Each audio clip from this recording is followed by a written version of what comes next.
लेकिन मुझे इसको मतलब लेना पड़ रहा है। I am as a servant receiving, लेकिन ये मान और सम्मान किसका है? गुरु का और श्री प्रभुपाद का है। तो मानसिक हमको पास ऑन कर देना चाहिए। पास ऑन का मतलब समझते हैं कि हे जी। गुरुदेव श्री प्रभुपाद, ये आपका सम्मान है। तो हम एज ए सर्वेंट उसको रिसीव करते हैं सर, और उसको फिर पास कर देते हैं, अपने पास नहीं रखते।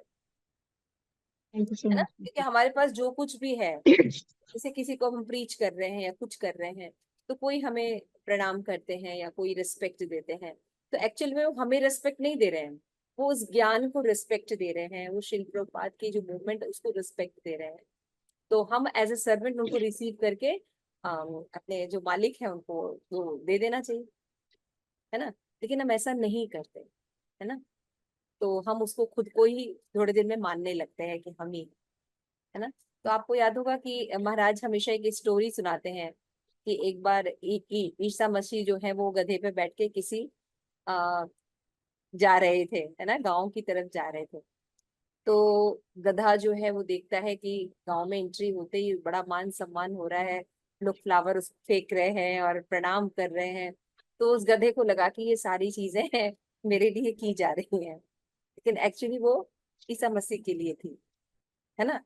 तो हमारी ये पोजीशन ना हो, तो दम्भ से क्या होता है, भगवान से दूर हो जाता है, गर्व आ जाता है ना हमारे अंदर, और हम ईश्वर बनने के लिए यहाँ आए हैं, ठीक है ना? तो प्रसिद्धि के लिए उत्सुक ना होना, बल्कि प्रसिद्धि को गुरु को और गौरांग को ऑफर कर देना, ताकि वो उसके मेन हकदार है।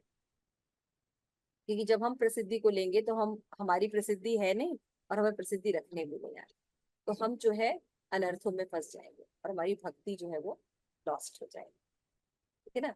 तो ज्ञानी व्यक्ति देख सकता है कि ये मान जो है कहाँ का है, हम उसको रिसीव करें। आई होप समझ में आ गया। ठीक है, thank thank you. You so much. और किसी का कोई प्रश्न? ठीक है, तो हम आगे चले अपने क्लास के लिए। ठीक, तो आइए हम क्लास शुरू करने से पहले अपने, यस, गोविंद श्यामदास प्रभु जी,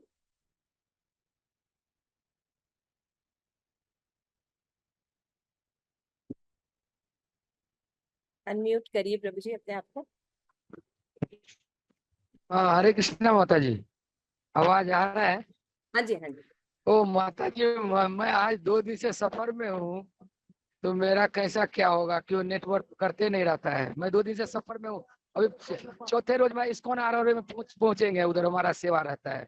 मैं गांव ये से बात नहीं जा रहा प्रभु हूँ। जी, इस क्लास की रिकॉर्डिंग जो है ग्रुप पे आ जाएगी, आप वो रिकॉर्डिंग सुन लीजिएगा। वो ठीक है, अटेंडेंस का क्या होगा? क्योंकि बोले 80% होना चाहिए ये अटेंडेंस के अथॉरिटी लिए। से आप बात कर लीजिएगा तो कि इसके लिए मैं मैं कुछ क्लास में। ये अथॉरिटी से आप बात कर लीजिएगा आपके अटेंडेंस के लिए, ये it is not my issue. तो ठीक है, आज की क्लास शुरू करें। किसी और का तो कोई प्रश्न नहीं, या मैं स्क्रीन पर देख नहीं पा रही हूँ? Okay, thank you. तो आप लोग इस क्लास को अच्छे से सुनिए, और कोशिश कीजिए, भगवान से प्रे करेंगे हम लोग कि इस ज्ञान को हम लोग समझ सके, है ना? ये समझना बहुत जरूरी है। और ये सेक्शन अगर आपने समझ लिया, तो आप श्रीमद् भागवतम और चैतन्य चरितमृत बहुत अच्छे से पढ़ लेंगे, ठीक है? Thank you so much. Hare Krishna. तो आइए प्रार्थना कर लेते हैं क्लास शुरू करने से पहले। नमः ओम विष्णु पादाय कृष्ण प्रेष्ठाय भूतले श्रीमते भक्ति वेदांत स्वामी निति नामिने नमस्ते सारस्वती देवी गौर वाणी विचारिणे निर्विशेष शून्यवादी पाश्चात्य देश तारिणे प्रेम से कहूँ जय श्री कृष्ण चैतन्य प्रभु नित्यानंद श्री अद्वैत केदाधर शिवसादि गौर भक्त वृंद। हरे कृष्ण कृष्ण कृष्ण हरे हरे, हरे राम राम राम हरे हरे। शिल प्रभुपाद की जय। आप सभी गौर भक्त वृंद की जय। निताई गौर प्रेमानंदे हरि हरि। तो जैसा कि हमने देखा कि 14 चैप्टर का नाम था प्रकृति के गुण, है ना? तो प्रकृति के गुण में हमने देखा कि जीव जब भगवान से अलग हो जाता है तो किस तरह से इन प्रकृति के गुणों के अधीन बंधता है, फिर उसका क्या प्रभाव पड़ता है, प्रकृति के 3 गुणों से यानी सत्वगुण, रजोगुण, तमोगुण, इनसे किस तरह से मुक्त हुआ जा सकता है, और फिर लास्ट में बताते हैं भगवान कि वास्तविक दृष्टा कौन होता है। हाँ? तो भगवान, हाँ, वास्तविक दृष्टा कौन होता है ये हमने देखा। तो इस तरह से ये 3 विषयों के ऊपर हमने ज्यादा चर्चा की, और इस पूरे चैप्टर में 14 चैप्टर में हमने देखा कि हालांकि गुणों की चर्चा सभी जगह हुई है, आगे चैप्टर्स में भी भगवान ने की है, लेकिन इसको समझना बहुत जरूरी है कि ये प्रकृति है क्या, कैसे काम करती है और किसके अंडर में रहती है, क्योंकि हम सब भौतिक जगत में फंसे हुए हैं, है ना। और कैसे फंसते हैं और कैसे निकलना है, अगर ये ज्ञान मिल जाए तो क्या हो सकता है, हम इस बंधन से मुक्त होकर भगवान की भक्ति में निश्चित लगेंगे। क्योंकि जब हम चीजों को समझते हैं, ज्ञान चक्षु से देखते हैं, तो हम सही रूप में जब परसेप्शन करते हैं, वास्तविक रूप में परसेप्शन करते हैं, या परंपरा के ज्ञान के अनुसार परसेप्शन करते हैं, तो असली में हम देख पाते हैं और हम दुखों से बच पाते, ठीक है ना।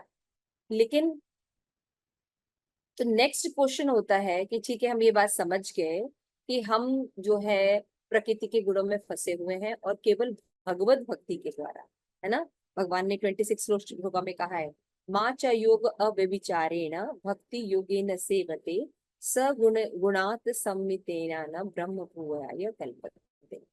जो समस्त परिस्थिति में अविचल भाव से पूर्ण भक्ति में प्रवृत्त होता है, वो तुरंत भौतिक प्रकृति के गुणों को लाज, और इसी प्रकार ब्रह्म स्तर तक पहुंच जाता है। एकदम क्लियर कट भगवान बता रहे हैं, है ना।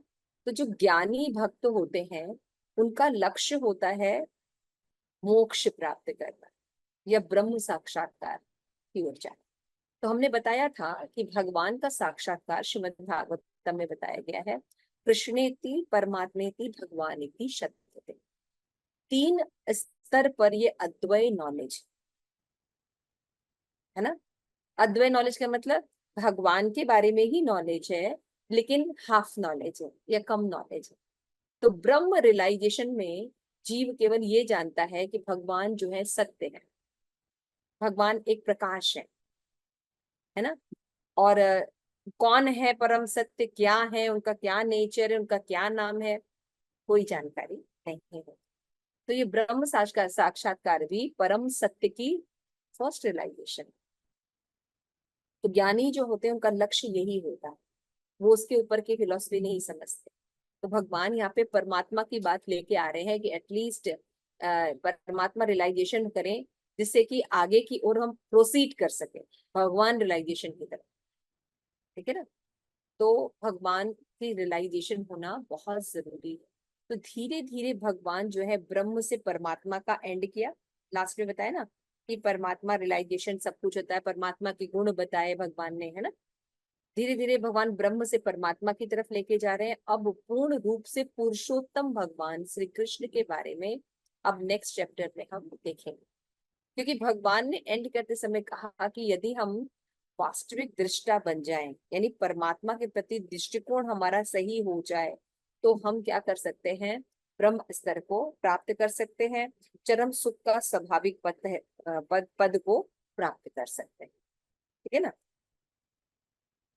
तो प्रश्न ये उठता है कि भाई वेद क्या है, या वेद को कैसे समझा जा सकता है, या वेद का क्या लक्ष्य है, वेद का क्या प्रयोजन है। तो ये सब हम अभी 15वें अध्याय में देखेंगे, ठीक है। तो परमात्मा के बाद परम पुरुष कौन है, भगवान रियलाइजेशन, इसके बारे में भी भगवान आगे चर्चा करेंगे, ठीक है। तो हमने देखा था 14 चैप्टर में कि ब्रह्म का स्तर जो है प्राप्त करने के बाद व्यक्ति परम ब्रह्म कृष्ण की भक्ति में प्रवृत्त हो जाता है, और भक्ति करने के अब योग्य भी बन जाता है, क्योंकि अभी वो विमल हृदय का हो गया, उसके अंदर जो अनर्थ है, कल्मश है, उनका नाश हो गया है। तो कृष्ण भक्ति की शाश्वत विधि के आधार पर कृष्ण के व्यक्तित्व का साक्षात्कार उसको धीरे धीरे होने लगता है, और वो अब समझ जाता है कि ब्रह्म और परमात्मा दोनों परमेश्वर कृष्ण के अंदर ही है।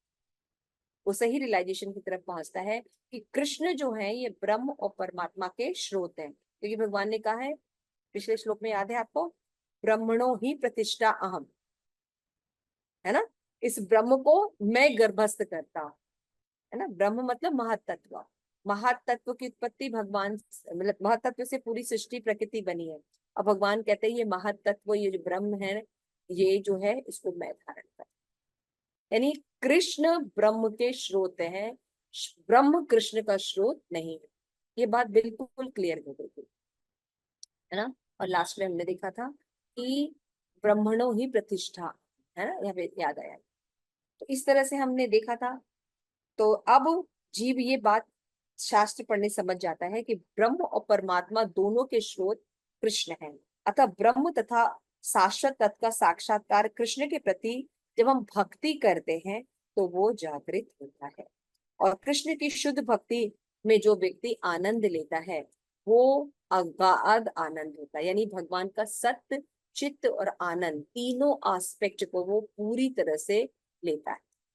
ठीक है, तो अभी हम 15वां अध्याय पढ़ेंगे।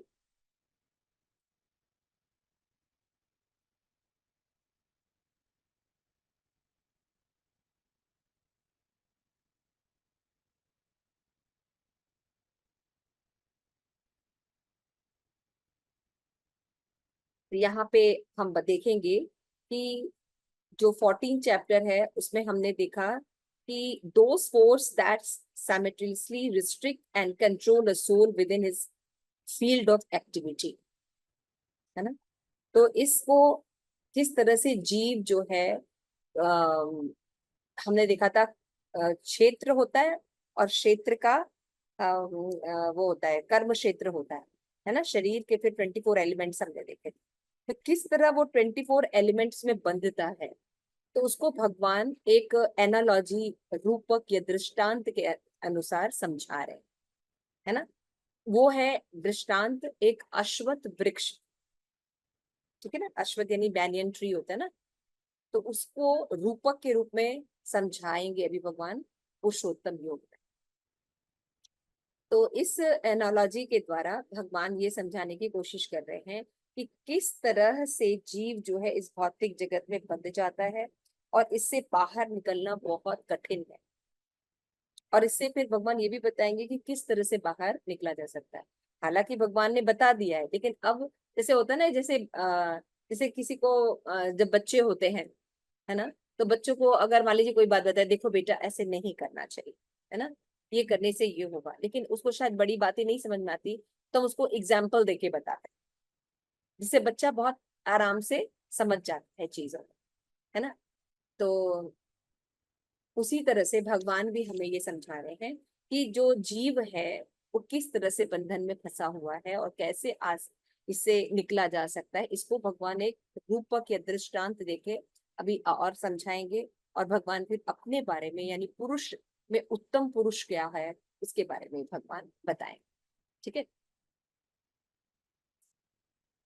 तो कृष्ण की भक्ति और उनके प्रति आसक्ति प्राप्त करने के लिए इस भौतिक जगत से विरक्त होना बहुत जरूरी है। तो इस जगत से हम निकल कैसे सकते हैं, या इस वृक्ष की जो फैलाव है उससे हम कैसे बाहर निकल सकते हैं, उससे हम विरक्ति और आसक्ति के कुल्हाड़ी किसी के द्वारा काट के ही निकल सकते हैं।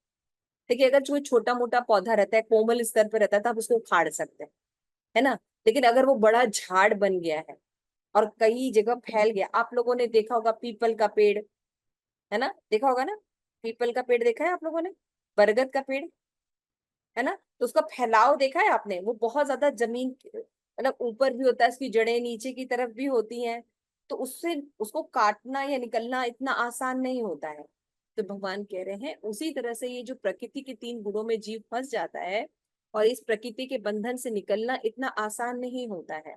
लेकिन इसको निकलने के लिए उसके पास अगर कुल्हाड़ी हो, क्योंकि अब उसको खाड़ा नहीं जा सकता, उसके पास कुल्हाड़ी होनी चाहिए, वो होती है विरक्ति की कुल्हाड़ी। और वैराग्य की, वैराग्य और विरक्ति की कुल्हाड़ी से ही उसको काटा जा सकता। ठीक है, तो हम लोग ये अभी आगे देखेंगे। तो सबसे पहले हम एक पुरुषोत्तम योग जो चैप्टर है उसका फ्लो देख लेते हैं कि किस तरह से ये चैप्टर जो है पढ़ा जाएगा। तो हम देखते हैं कि इस श्लोक में टोटल 20 श्लोक है और आप जानते हैं पुरुषोत्तम योग जो है चैप्टर बहुत इंपॉर्टेंट है। कार्तिक में लोग कभी शुभ अवसरों पर इसका पाठ करते हैं, है ना। इसको ये इस चैप्टर को बहुत ऑस्पिशियस माना जाता है। तो इस चैप्टर में केवल 20 श्लोक हैं, लेकिन 20 श्लोक जो है वो बहुत ज्यादा इम्पोर्टेंट है। तो फर्स्ट 6 श्लोक में हम देखेंगे कि कैसे भौतिक जगत से आध्यात्मिक जगत की ओर विरक्ति और समर्पण के द्वारा जाया जा सकता है ना। इस भौतिक जगत के रूपक अश्वत्थ वृक्ष से किया गया है और फिर उसका पूरा वर्णन होगा कैसे है। फिर इसको केवल अगर बंधन मुक्त होना है तो हमको विरक्ति करनी पड़ेगी और विरक्ति और समर्पण के द्वारा ही हम जो है शरणागति के द्वारा ही इससे बाहर निकल सकते हैं। फिर 7 से लेके 11 श्लोक तक ये बताया गया है कि जीव जो होता है उसका एक शरीर से दूसरे शरीर में स्थानांतरण कैसे होता है। तो स्थानांतरण जो है एक साइंस है और इसको भगवान ने बताया। और मटेरियल जगत में भी बहुत से जो है प्रमाण है, साइंटिफिक इसके दृष्टिकोण रखे जाते हैं, लेकिन वो प्रमाण जो है वो अवैज्ञानिक है ना? लेकिन भगवान जो है परम प्रमाण है और वो बता रहे हैं कि एक जीव का दूसरे जीव से स्थानांतरण कैसे होता है। तो पहले तो लोग मानते ही नहीं है कि कोई और जन्म होता है ना। लेकिन जो सनातन धर्म है उसमें देहांतरण के प्रोसेस को मानते हैं, है ना। तो इसके बाद हम देखते हैं 14 से 15 श्लोका तक हम ये देखते हैं कि इस जगत में हमारे पालनकर्ता के रूप में कृष्ण की स्थिति क्या है ना। भगवान जो हम कहते हैं ना भगवान ही पालन करते हैं, तो भगवान की स्थिति क्या है। तो दोनों स्थितियां हम देखेंगे कि ब्रह्मांड स्तर पर भगवान कैसे पालन करते हैं और व्यक्तिगत स्तर पर भगवान कैसे पालन करते हैं, ये दोनों स्तर हम देखेंगे।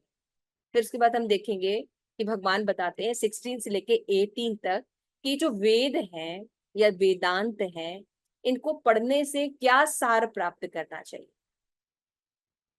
है ना। या इनका क्या लक्ष्य है, क्या प्रयोजन है, क्या उनका अभिधेय है, क्या प्रयोजन है। तो वेदों का क्या सारांश है ये भी बताएगा कि अगर हम कोई भी वेद पढ़ रहे हैं, मान लीजिए आप लोग भगवत गीता पढ़ रहे हैं, का क्या सारांश है ना, ये भी भगवान ने बताया। उसके बाद 19 और 20 श्लोक ये बहुत इंपॉर्टेंट है, ये अभिधेय और प्रयोजन दोनों तत्वों को डिफाइन करेंगे। तो अभिधेय जिसे हमने देखा कि कोई भी बुक पढ़ते हैं तो चैतन्य महाप्रभु ने कहा उसमें 3 चीजों के बारे में ही हम पढ़ते हैं, संबंध ज्ञान, या तो अभिधेय ज्ञान, या तो प्रयोजन ज्ञान, ठीक है ना।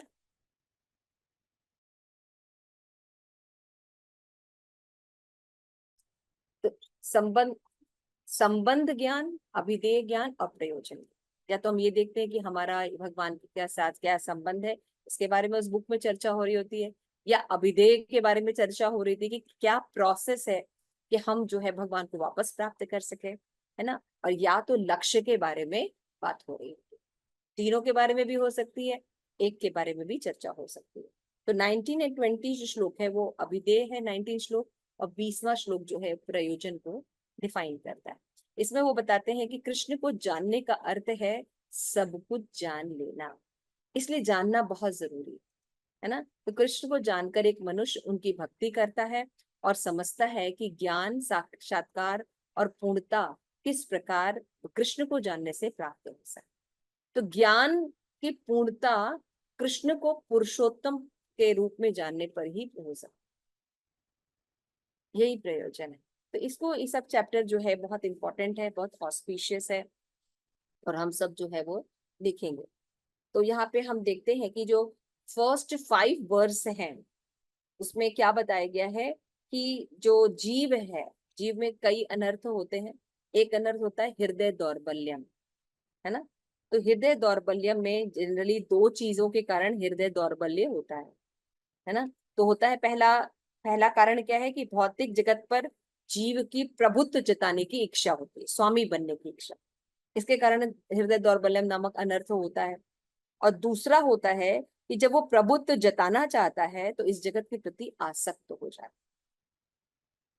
है ना। जब हम किसी चीज पर अपना स्वामित्व दिखाते तो फिर क्या होता है, उस चीज से हमें प्रेम भी हो जाता है।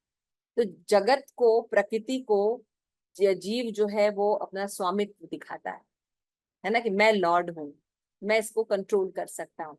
जब वो प्रकृति के कांटेक्ट में आता है, तीन गुणों के, सत्वगुणी, रजोगुणी और तमोगुणी, तो इन्हीं में वो आसक्त हो जाता है, अपने को शरीर मानने लगता है और शरीर से संबंधित समस्त चीजों के प्रति वो आसक्त हो जाता है। तो फर्स्ट 5 वर्सेस जो है वो बताएगा कि ये किस तरह से हम अनर्थ अनर्थ है जो हमारे अंदर है, ये 2 अनर्थ भगवान बताएंगे तुम इसको कैसे निकल सकते हो, है ना। जब तक हम अनर्थों का भंजन नहीं करेंगे तब तक हम भक्ति को नहीं अचीव कर सकते या भक्ति के प्रोसेस को नहीं पालन कर सकते। तो फर्स्ट 6 में अनर्थों के बारे में बताया गया है और फिर भगवान जो है पुरुषोत्तम योग के बारे में बताया। क्लियर है। तो ऐसे भी एंगल्स हैं, आचार्य जो है वो देखते हैं। तो ये फर्स्ट श्लोका में हम देखते हैं और हमने कनेक्शन बता ही दिया कि इस पिछले अध्याय से क्या कनेक्शन है। तो कृष्ण ने बताया था 14.27 में कि ब्रह्म ही परम आश्रय का तत्व है ना। तो कृष्ण ने ये कहा था कि भक्ति करने से हम इस प्रकृति के 3 गुणों को पार कर से अव्यय पढ़ा था ना, अभी मैंने श्लोका पढ़ा था कि माँ च योग अभिव्यभिचारे 26 श्लोका। तो भक्ति करने से ही हम इन गुणों से या इन बंधनों से, इन दुखों को पार कर सकते हैं और अन्य रास्ता नहीं है। और ब्रह्म अवस्था को प्राप्त भी किया जा सकता है जब हम भक्ति के प्रोसेस को अपनाएंगे। तो लेकिन कृष्ण की भक्ति और उनके प्रति आसक्ति प्राप्त करने के लिए इस भौतिक जगत से हमें विरक्ति की आवश्यकता होगी। देखिए, जब हम इस भौतिक जगत में अपने को शरीर मानेंगे और इनसे हम अटैचमेंट रखेंगे तो हम भगवान के लिए टाइम निकालेंगे, नहीं निकालेंगे, है ना। तो जब जीव को यहाँ से दुख प्राप्त होता है तो वो विरक्त सा हो जाता है इस जगत से, उस समय वो भगवान के प्रति आसक्त होने के लायक है। तो विरक्ति बहुत जरूरी है। तो ज्ञान के द्वारा भी विरक्ति आती है और जीवन के अनुभव के द्वारा भी विरक्ति आती है ना, कि कुछ भी चीज यहाँ पे शाश्वत नहीं है और ये जगत जो है ये दुखों से परिपूर्ण है ना। भगवान ने बोला दुखालयम और अशाश्वतम, ये जगत का नियम। तो भौतिक जगत में अगर आप देखेंगे तो हमेशा परिवर्तन होता रहता है, हर समय हर क्षण परिवर्तन होता रहता है ना, एक जैसा भौतिक जगत नहीं रहता। तो ये परिवर्तन जो है ये जीवों को एक्सेप्ट नहीं होता क्योंकि जीव का वास्तविक स्वभाव शाश्वतता है। ठीक है। तो इस अध्याय में कृष्ण इस भौतिक जगत में आसक्ति को तोड़ने की प्रक्रिया का वर्णन करेंगे, पुरुषोत्तम को, कि कैसे हम इन आसक्तियों को तोड़ें।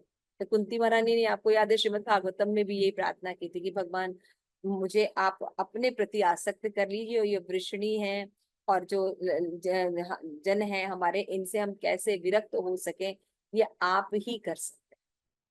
तो यहाँ पे हम भगवान बताएंगे कि कैसे इस जो आसक्ति में हम फंसे हुए हैं या अपने आप को शरीर मान रहे हैं, इनको हम कैसे तोड़ सकते हैं, है ना। और वे संसार की तुलना फिर भगवान एनालॉजी देते हैं एक बरगद के पेड़ यानी अश्वत्थ वृक्ष से, और फिर उसको बताते हैं कि इसको केवल कुल्हाड़ी के द्वारा काटा जा सकता है। जैसे वृक्ष को कुल्हाड़ी से काट सकते हैं, उसी तरह हम वैराग्य और समर्पण के द्वारा, शरणागति के द्वारा ही की कुल्हाड़ी लेकर इस भौतिक जगत के वृक्ष को, जो बरगद का वृक्ष है, उसको काट कर हम बाहर जा सकते हैं, निकल सकते हैं।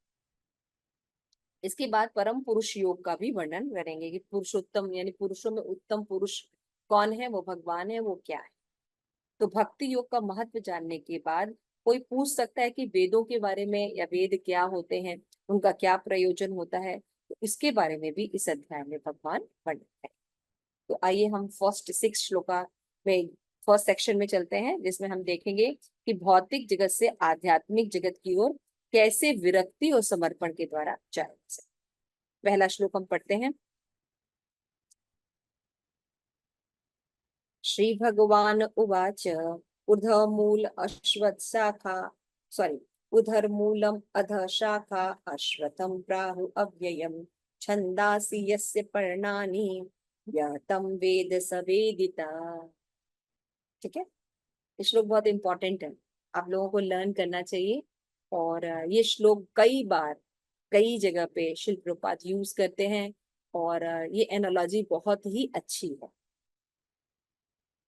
तो भगवान ने कहा कि कहा जाता है कि अश्वत्थ वृक्ष है, शाश्वत अश्वत्थ वृक्ष है, जिसकी जड़ें तो ऊपर की ओर हैं और शाखाएं नीचे की ओर हैं, तथा पत्तियां वैदिक स्रोत हैं।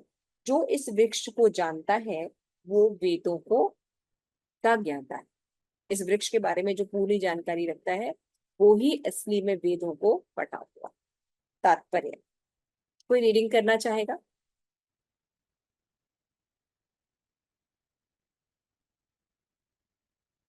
ओके, सब स्वभक्ति श्रिया गुजरात से। इस माता जी पहले, हरे कृष्ण माता जी, दंडवत प्रणाम। I think I have pronounce correctly, Swabhakti. हाँ, हरे कृष्णा। ठीक है माता जी, यस, पढ़िए माता जी तात्पर्य। हाँ, आवाज आ रही है माता जी? जी जी बिल्कुल बिल्कुल। ओके। तात्पर्य श्रील प्रभुपाद द्वारा। श्रील प्रभुपाद की जय। भक्ति योग की महत्ता की विवेचना के बाद यह पूछा जा सकता है, वेदों का क्या प्रयोजन है। इस अध्याय में बताया गया है कि वैदिक अध्ययन का प्रयोजन कृष्ण को समझना है। अतएव जो कृष्ण भावना भावित है, जो भक्ति में रत है, वह वेदों को पहले से जानता है। इस भौतिक जगत के बंधन की तुलना अस्वस्थ के वृक्षों से की गई है। जो व्यक्ति सकाम कर्मों में लगा है, उसके लिए इस वृक्ष का कोई अंत नहीं है। वह एक शाखा से दूसरी में और दूसरी से तीसरी में घूमता रहता है। इस जगत रूपी वृक्ष का कोई अंत नहीं है, और जो इस वृक्ष में आसक्त है, उसकी मुक्ति की कोई संभावना नहीं है।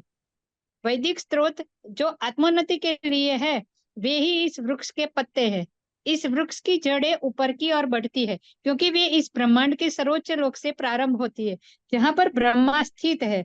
यदि कोई इस मोह रूपी अविनाशी वृक्ष को समझ लेता है, तो वह इससे बाहर निकल सकता है।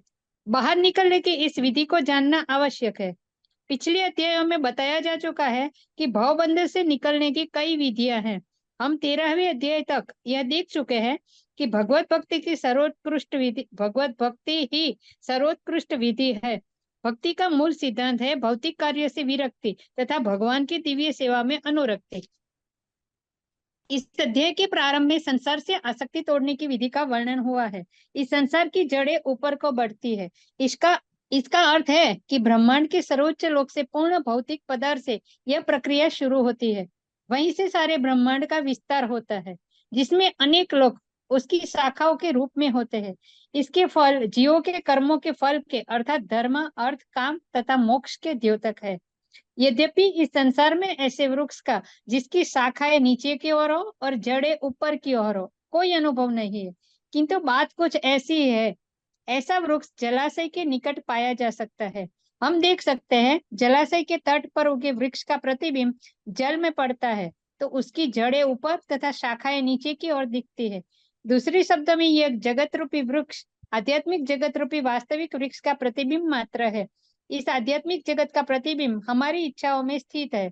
जिस प्रकार वृक्ष का प्रतिबिंब जल में रहता है, इच्छा ही इस प्रतिबिंबित भौतिक प्रकाश में वस्तुओं के स्थित होने का कारण है। जो व्यक्ति इस भौतिक जगत से बाहर निकलना चाहता है, उसे वैश्लेषिक अध्ययन के माध्यम से इस वृक्ष को भली भांति जान लेना चाहिए। फिर वह इस वृक्ष से अपना संबंध विच्छेद कर सकता है। यह वृक्ष वास्तविक वृक्ष का प्रतिबिंब होने के कारण वास्तविक प्रतिरूप है। आध्यात्मिक जगत में सब कुछ है। ब्रह्म को निर्विशेषवादी इस भौतिक वृक्ष का मूल मानते हैं, और सांख्य दर्शन के अनुसार इसी मूल से पहले प्रकृति, पुरुष और तब 3 गुण निकलते हैं, और फिर 5 स्थूल तत्व, 5 महाभूत, फिर 10 इंद्रिया, 10 इंद्रिया, मन आदि। इस प्रकार वे सारे संसार को 24 तत्वों में विभाजित करते हैं। यदि ब्रह्म समस्त अभिव्यक्तियों का केंद्र है, तो एक प्रकार से यह भौतिक जगत 180 अंश गोलार्ध में है, और दूसरे 180 अंश गोलार्ध में आध्यात्मिक जगत है। चूंकि यह भौतिक जगत उल्टा प्रतिबिंब है, अतः आध्यात्मिक जगत में भी इसी प्रकार की विविधता होनी चाहिए।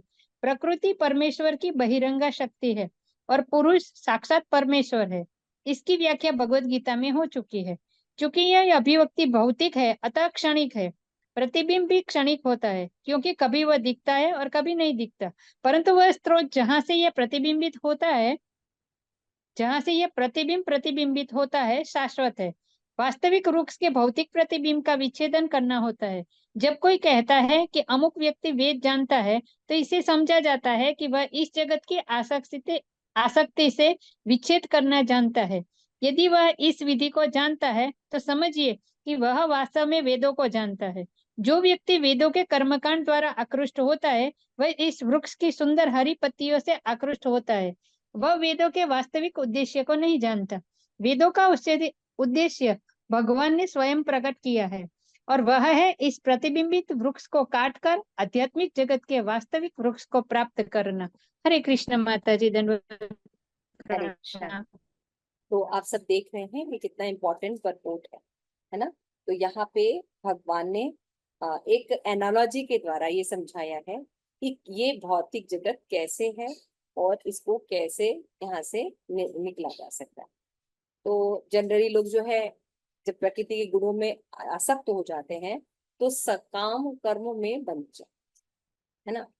और यहाँ पे बताया है कि जब वो बंध जाते हैं तो एक के बाद दूसरी शाखा, पत्तियां, डाली, टहनियां सब ऊपर दिखाई देता है।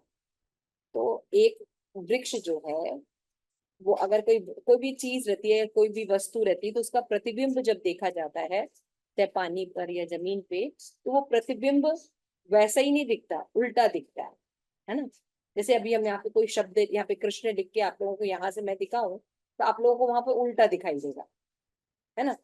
उसी तरह से जो आध्यात्मिक जगत है उसका प्रतिबिंब जब पानी पर दिखाई देता है, जल पे दिखाई देता है, तो वो वृक्ष जो है उल्टा दिखाई देता है। उल्टा मतलब उसकी टहनी, शाखाएं, है ना, पत्तियां जो है नीचे की तरफ होती है, जड़ जो है वो ऊपर की तरफ होती है। तो जनरली हम जो वृक्ष देखते हैं उसमें जड़ नीचे होता है, लेकिन जलाशय के पास इनका अनुभव किया जा सकता है कि जलाशय अगर जहाँ होता है वहां पे वृक्ष होते हैं, तो जल के ऊपर अगर किसी वृक्ष की परछाई पड़ती है तो क्या दिखाई देता है, वो वृक्ष उल्टा दिखाई। उसी तरह से ये आध्यात्मिक जगत की परछाई है, ये भौतिक जगत, ठीक है ना। भौतिक जगत ये परछाई है। तो यहाँ पे बताया गया है अश्वत्थ वृक्ष। तो अश्वत्थ जो शब्द है उसका मतलब विश्वनाथ चक्रवर्ती ठाकुर बताते हैं कि अश्व का मतलब होता है नॉट टुमारो, कल नहीं रहेगा, है ना। और स्थ का मतलब होता है स्टे, यानी रहना, ठीक है ना। देखिए किसी चीज में अ लगा देने से उसको चीज को नकार दिया जाता है ना।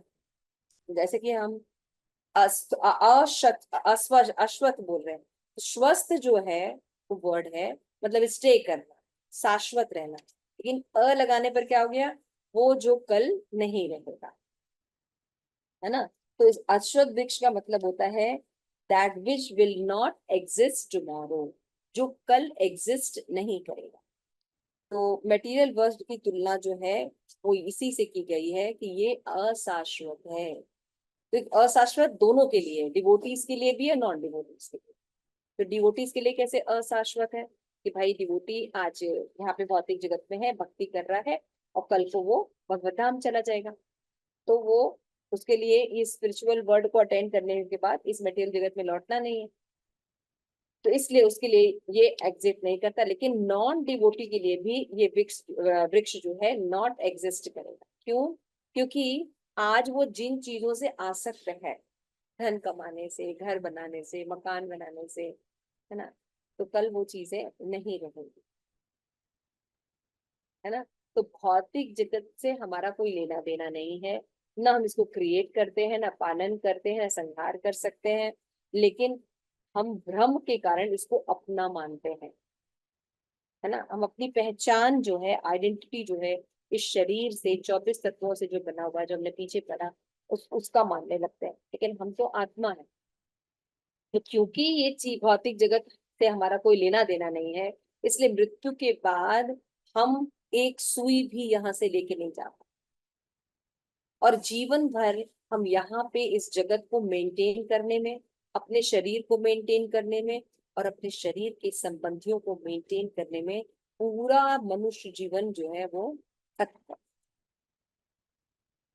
तो यदि किसी ने वेद पढ़ा है तो वेद का प्रयोजन ये जानना है, लास्ट में प्रभुपाद दिख रहे हैं ना, कि वेद का प्रयोजन ये जानना होता है कि जीव कैसे इन बंधनों से मुक्त होकर भगवान की शरण ग्रहण कर। तो अगर मान लीजिए कोई कहता है कि हम त्रिवेदी हैं, हम चतुर्वेदी हैं, है ना, त्रिवेदी मतलब 3 वेद पढ़े हैं, चतुर्वेदी में चतुर्वेदी पढ़े हैं, है ना, त्रिवेदी माने 2 वेद पढ़े हैं। तो अगर कोई अपने आप को सनातनी क्लेम करता है या वेदों का ज्ञाता कहता है, तो बेस्ट फर्स्ट प्रभुपाद कह रहे हैं कि क्या समझना उसको आना चाहिए कि बंधनों से मुक्त होकर कैसे कृष्ण की शरण ग्रहण की जाए। ये बात उसको क्लियर है, समझ में आ गया? ये बात उस व्यक्ति को क्लियर रहेगी तब वो वेदों का ज्ञाता है। तो अश्वत्थ वृक्ष का मतलब होता है कि अश्व का मतलब होता है नॉट टुमारो, कल नहीं रहेगा। और स्थ का मतलब होता है, स्वस्थ का मतलब होता है स्टे, यानी शाश्वत। तो अश्वत्थ का मतलब क्या हुआ? नॉट एग्जिस्ट टुमारो, कल वो नहीं रहेगा, है ना? तो दोनों के लिए नहीं रहेगा, मैंने बताया डिवोटीज के लिए तो रहेगा नहीं, क्योंकि वो प्रयास कर रहे हैं और बाद में वो भगवत धाम चले जाएंगे तो उनके लिए एग्जिस्ट करता ही नहीं है। लेकिन नॉन डिवोटी के लिए भी एग्जिस्ट नहीं करता, क्योंकि ये जगत परिवर्तनशील है। और जैसे ही ये शरीर जो है ये समाप्त होता है, यहाँ पे हर एक चीज को हमको छोड़ के जाना होगा। सिकंदर की कथा आपने सुनी होगी, है ना? सिकंदर जब मृत्यु को प्राप्त हुआ, इतना उसने संघर्ष किया, पूरी दुनिया में विजय प्राप्त की, तो उसने क्या कहा कि जब वो मृत्यु हो रही थी तो अपने सारे डॉक्टरों को बुला के कि मुझे कुछ समय के लिए जिंदा रखो। डॉक्टर्स ने कहा ये पॉसिबल हमारे हाथ में है नहीं। तो फिर उसने कई चीजें कही थी कि जब मैं मरूंगा तो मेरे हाथ जो है वो ओपन रखना, और मेरे जितने भी हीरे जवाहरात और चीजें हैं उनका नुमाइश करके देखना, है ना। मतलब अगर कोई व्यक्ति कितना भी धन कमा ले, एक सिंगल पेनी भी लेके नहीं जा सकता। दूसरी चीज, खाली हाथ आया है और खाली हाथ उसको जाना है, इवन ये बॉडी तक उसको यहाँ पे छोड़ के जाना होगा, क्योंकि ये भौतिक प्रकृति के द्वारा उसको प्राप्त है। तो जीव अज्ञानता और भ्रम के कारण जो चीजें उसकी नहीं है उसकी आसक्ति में लगा रहता है, और जो भगवान उससे प्रेम करते हैं, जिसका उसके साथ संबंध है, वो उनके प्रति ध्यान भी नहीं देते। तो इस श्लोक में, इस चैप्टर में भगवान यही बताने की कोशिश कर रहे हैं कि एक जो वृक्ष है, वृक्ष की तुलना से ये बताने की कोशिश कर रहे हैं कि किस तरह से ये जो भौतिक जगत है ये प्रतिबिंब है वास्तविक जगत का। आप लोगों ने कभी प्रतिबिंब अगर देखा हो नदी के किनारे, तो उसमें आप देखेंगे कि आपको मान लीजिए पेड़ की छवि दिखाई दे रही है उल्टी, है ना, तो आप उसको देखेंगे, अरे ये तो बड़ा सुंदर है, छवि देख के, फिर उसमें तो फल लगे हुए हैं। तो अगर आप उस छवि पर हाथ मारे उस फल को लेने के लिए, तो आपको मिलेगा वो फल? हाँ, कोई अनम्यूट करके बताइए कि आप मान लीजिए उस छवि को देख रहे हैं और उसमें बड़े सुंदर सुंदर या तो फूल लगे हैं या फल लगे हैं, तो आप उस छवि को हाथ मार के लेना चाहेंगे? यस माता जी, वैकुंठ सेविका माता जी, क्या आप उसको प्राप्त कर पाएंगे?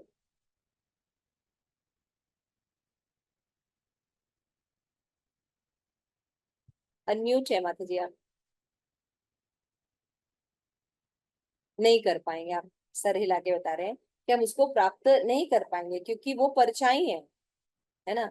तो मान लीजिए कि आपने ट्राई किया उसको बहुत तरीके से प्राप्त करने का, लेकिन आपको नहीं मिल रहा है, तो फिर आपकी फ्रेंड्स आएंगी या कोई और आएंगे, फिर वो आपको बोलेंगे ऐसा है कि तुमने इसको इस तरीके से किया है, लेकिन शायद अगर ये तरीका यूज करो तो क्या हो जाएगा, तुम्हें ये प्राप्त हो जाएगा।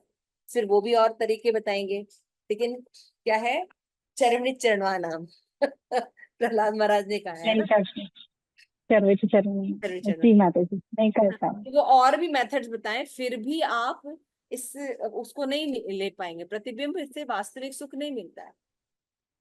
भगवान सिंपल सा लॉजिक हमें समझा रहे हैं कि इस भौतिक जगत में हम सोचते हैं ये करेंगे तो हम सुखी हो जाएंगे, ये करेंगे हम सुखी हो जाएंगे। भगवान कह रहे मैंने बैनर पहले ही लगा दिया है कि दुखालय रहेगा और अशाश्वत रहेगा, लेकिन तुमको लगता है कि तुम सुखालय बना लोगे, यही भ्रम है ना। इसलिए जीव को क्या लगता है, हर समय क्या लगता है, हम अगर ये कर लेंगे तो हम सुखी हो जाएंगे, अगर हम ये प्राप्त कर लेंगे तो हम सुखी हो जाएंगे, है ना। तो इसी तरह जब वो प्राप्त कर लेता है तो देखता है वो फिर भी दुखी रहता है। या जिन्होंने वो चीजें प्राप्त कर ली हैं आप उनसे पूछो क्या वो सुखी है, कोई भी नहीं वो सुखी नहीं नहीं है। रहते हैं। आप देखो जैसे हम सोचते हैं कि हमारा थोड़ा मकान हो जाए तो हम सुखी हो जाएंगे, है ना, तो मकान हो जाते हैं, फिर सोचते एक और हो जाए, फिर कार हो जाए, बच्चे हो जाए, बच्चे सेटल्ड हो जाए, है ना, फिर विदेश चले जाए, मतलब वॉट एवर जितनी डिमांड है।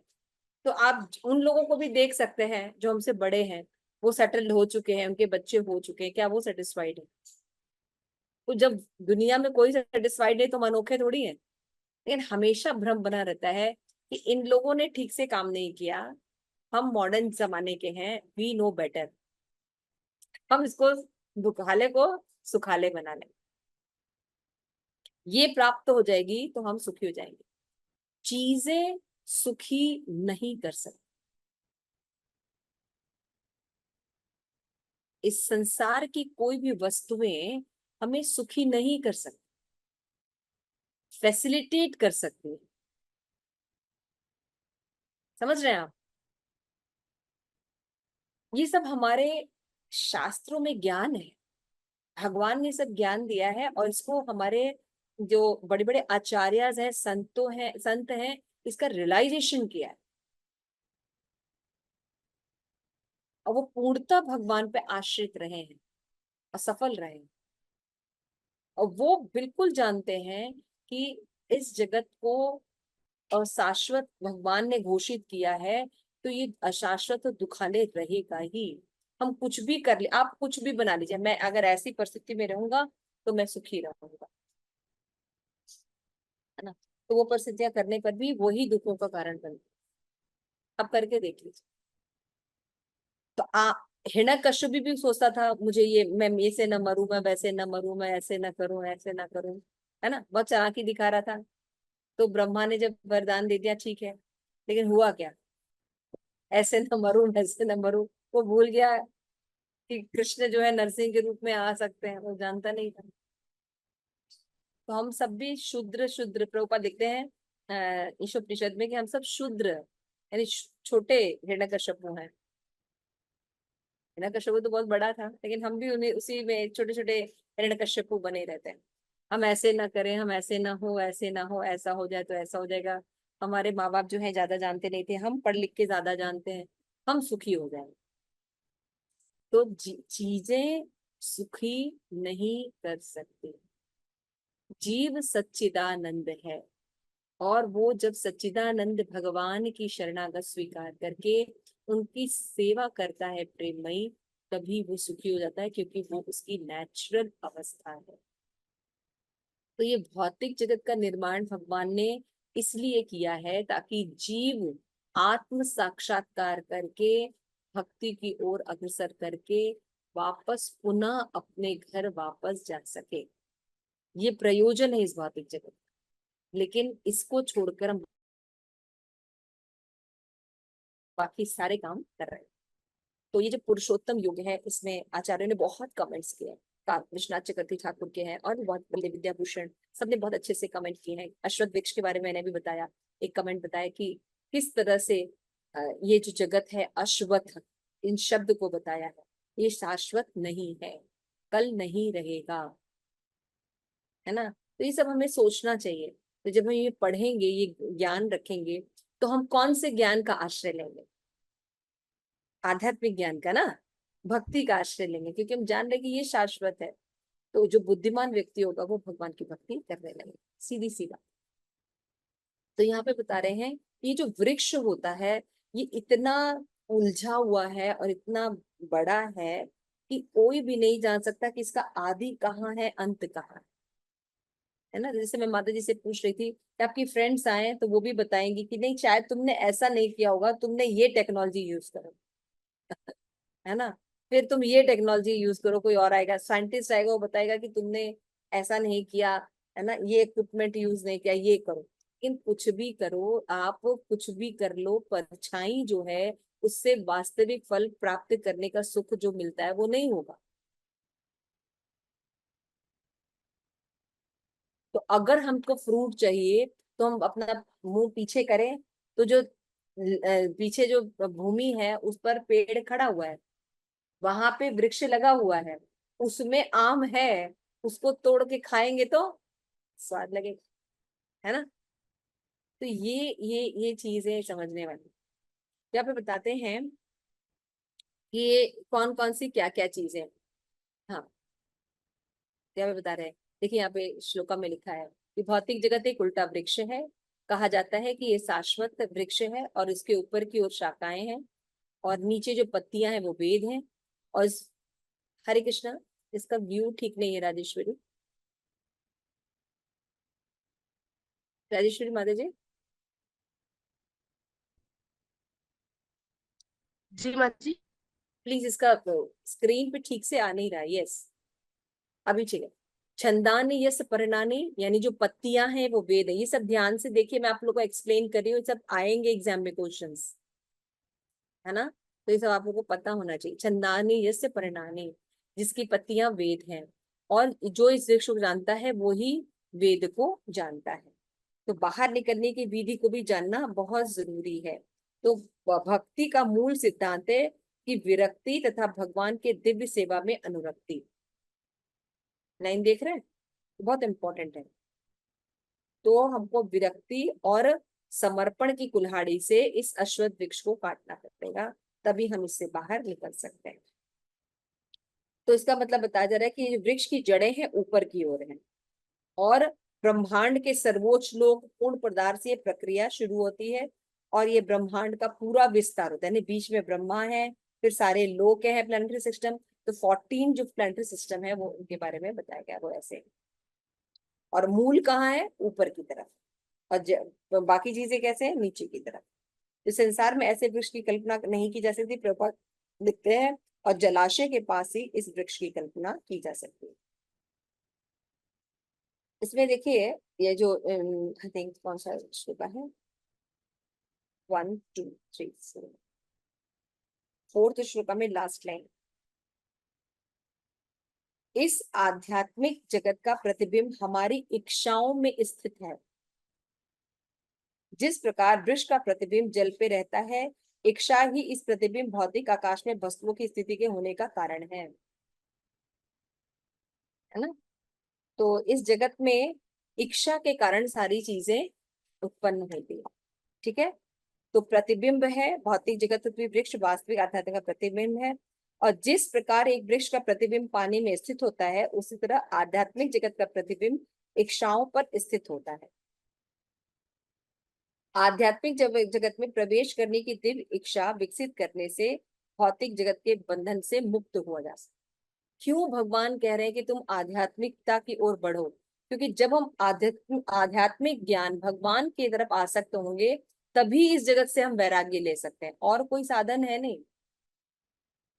तो जो वेदों को जानता है, यानी इच्छाओं के कारण हम बंधन में बंधे हुए, सीधी सी बात है ना।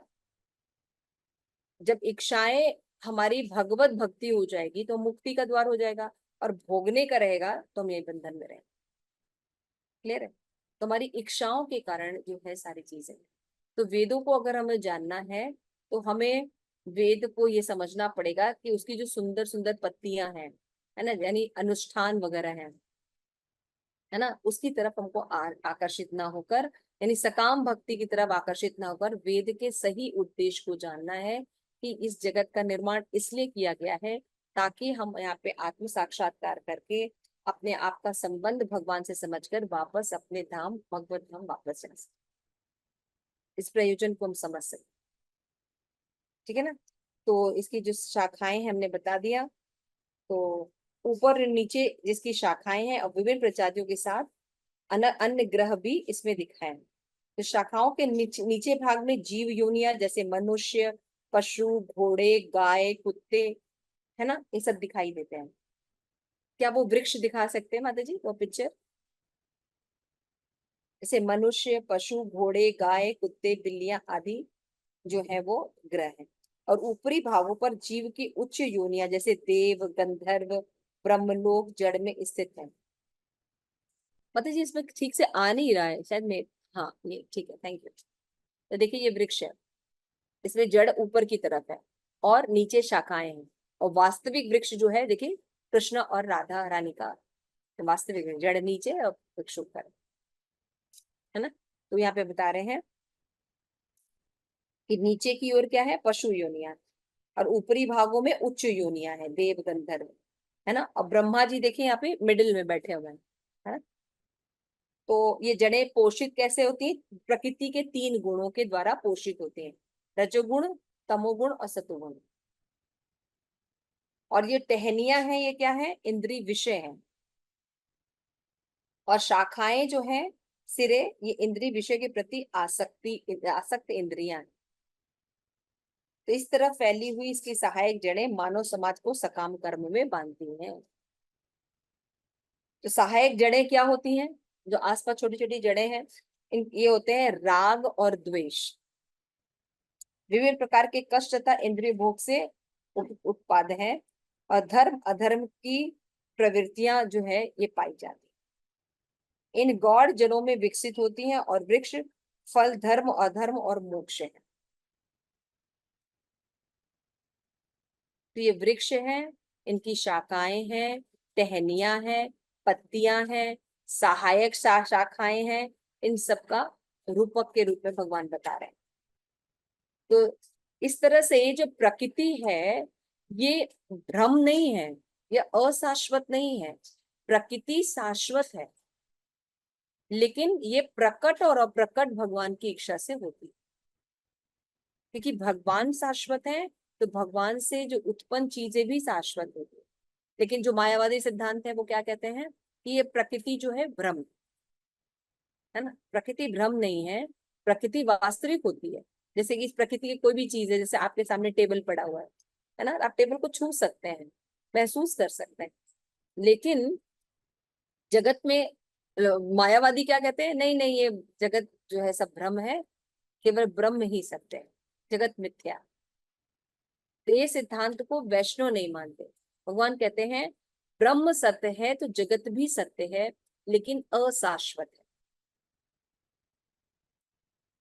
क्लियर हो रहा है? ये है कि सतत होने का अर्थ है ये वृक्ष शाश्वत है, यानी ये ज्ञान जो है ये हमें होना चाहिए। तो 2 फिलॉसफी होती है, एक मायावादी फिलॉसफी कि ब्रह्म सत्य जगत मिथ्या, ये मायावादी फिलॉसफी, इसको हम एक्सेप्ट नहीं करते। जनरली ये जो धारणा है ये पूरी दुनिया में व्याप्त है, नहीं सब कुछ भ्रम है, अरे सब माया है, नहीं। हम बोलते हैं ये ब्रह्म सत्य है तो जगत भी सत्य है, लेकिन जगत का नेचर है अशाश्वत। तो हमें अशाश्वत चीजों से आसक्ति नहीं करनी है, हमें शाश्वत चीजों से आसक्ति करनी। तो वेद पढ़ने से जो वेद का ज्ञाता है वो भगवान के प्रति आसक्त होगा ही, क्योंकि वो शाश्वत है। क्लियर हो रहा है? सिंपल सी बात है।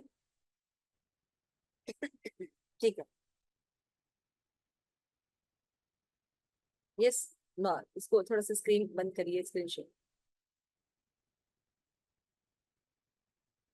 ठीक है, यहाँ पे क्लियर हुआ ये श्लोक?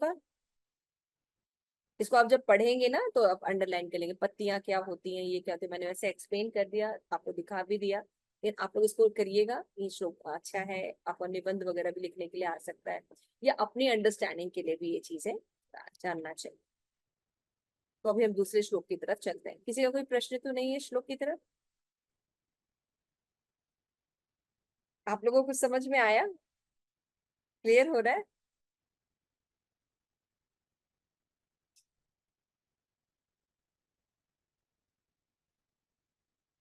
यस, राजलक्ष्मी देवी दासी मधु। हरे कृष्णा माता जी, ये फर्स्ट श्लोक में प्रकृति परमेश्वर की बहिरंगा शक्ति है और पुरुष साक्षात परमेश्वर है।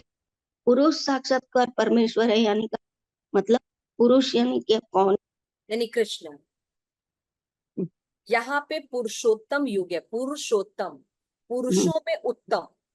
पुरुषोत्तम में दो शब्द है ना, पुरुष धन हाँ। उत्तम, यानी सभी पुरुषों में उत्तम। तो सभी पुरुषों में उत्तम कृष्ण है, ये आप लास्ट में देखेंगे, भगवान पूरा एक्सप्लेन करेंगे इसको। ओके। ठीक है, अभी ओके। इस जगत के ओके। बारे में भगवान बता रहे हैं, क्योंकि अभी प्रकृति के 3 गुण भगवान ने बताए हैं, है ना, कि प्रकृति के 3 गुण होते हैं, सत्वगुण, रजोगुण, तमोगुण। फिर हमने देखा सत्वगुणी क्या होता है, रजोगुणी क्या होता है, तमोगुणी क्या होता है, इनका प्रभाव क्या होता है, फिर हमने देखा कि इन गुणों को किस तरह से बंधन से मुक्त कैसे हो सकते हैं इससे, ये हमने देखा। फिर हमने देखा भक्ति के द्वारा ही मुक्त हो सकते हैं, और अगर जीव भगवान की भक्ति करता है तो ब्रह्म के स्तर पर पहुंच सकता है। ब्रह्म के स्तर पर पहुंचने पर हम भगवान की भक्ति करना इजी हो जाता है, क्योंकि हृदय जो है विमल हो जाता है। फिर भगवान इसी बात को कि कैसे हम बंधन में हैं, इसको एक रूपक के द्वारा बता रहे हैं, कि एक अश्वत्थ वृक्ष है जिसको हम देख सकते हैं कि कैसा होता है, वास्तविक वृक्ष का परछाई होता है, जो कि उल्टा होता है।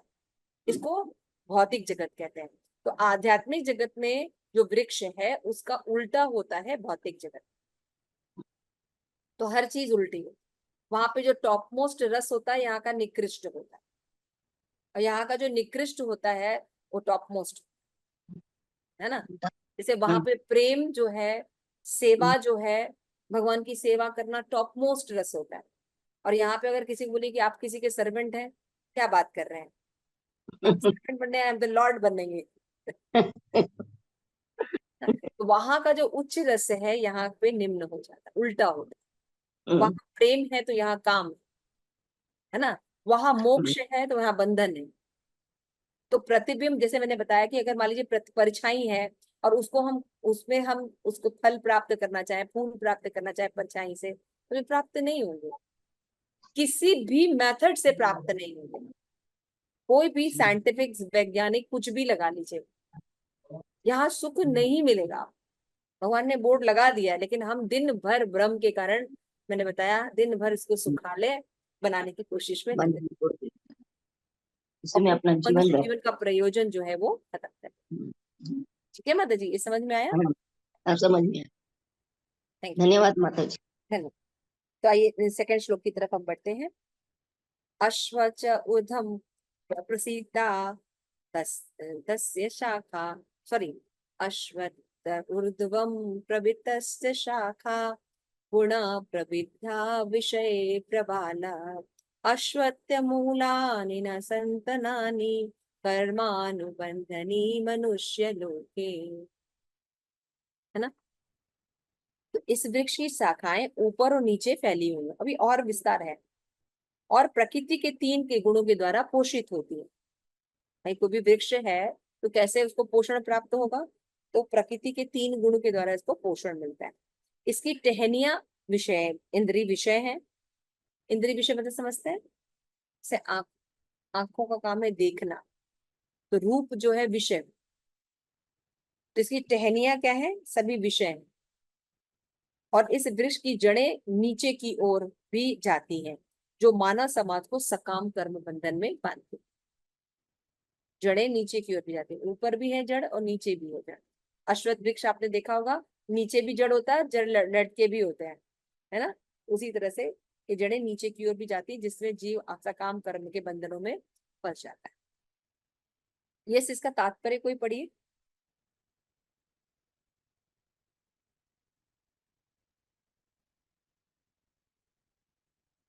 कोई भी पढ़िए, थोड़ा थोड़ा पढ़िए, दो दो दो, दो पैराग्राफ कोई। अच्छा ये छोटा ही पैराग्राफ है, ठीक है। यस पढ़िए पढ़िए पढ़िए, यस शालिनी माता जी पढ़िए।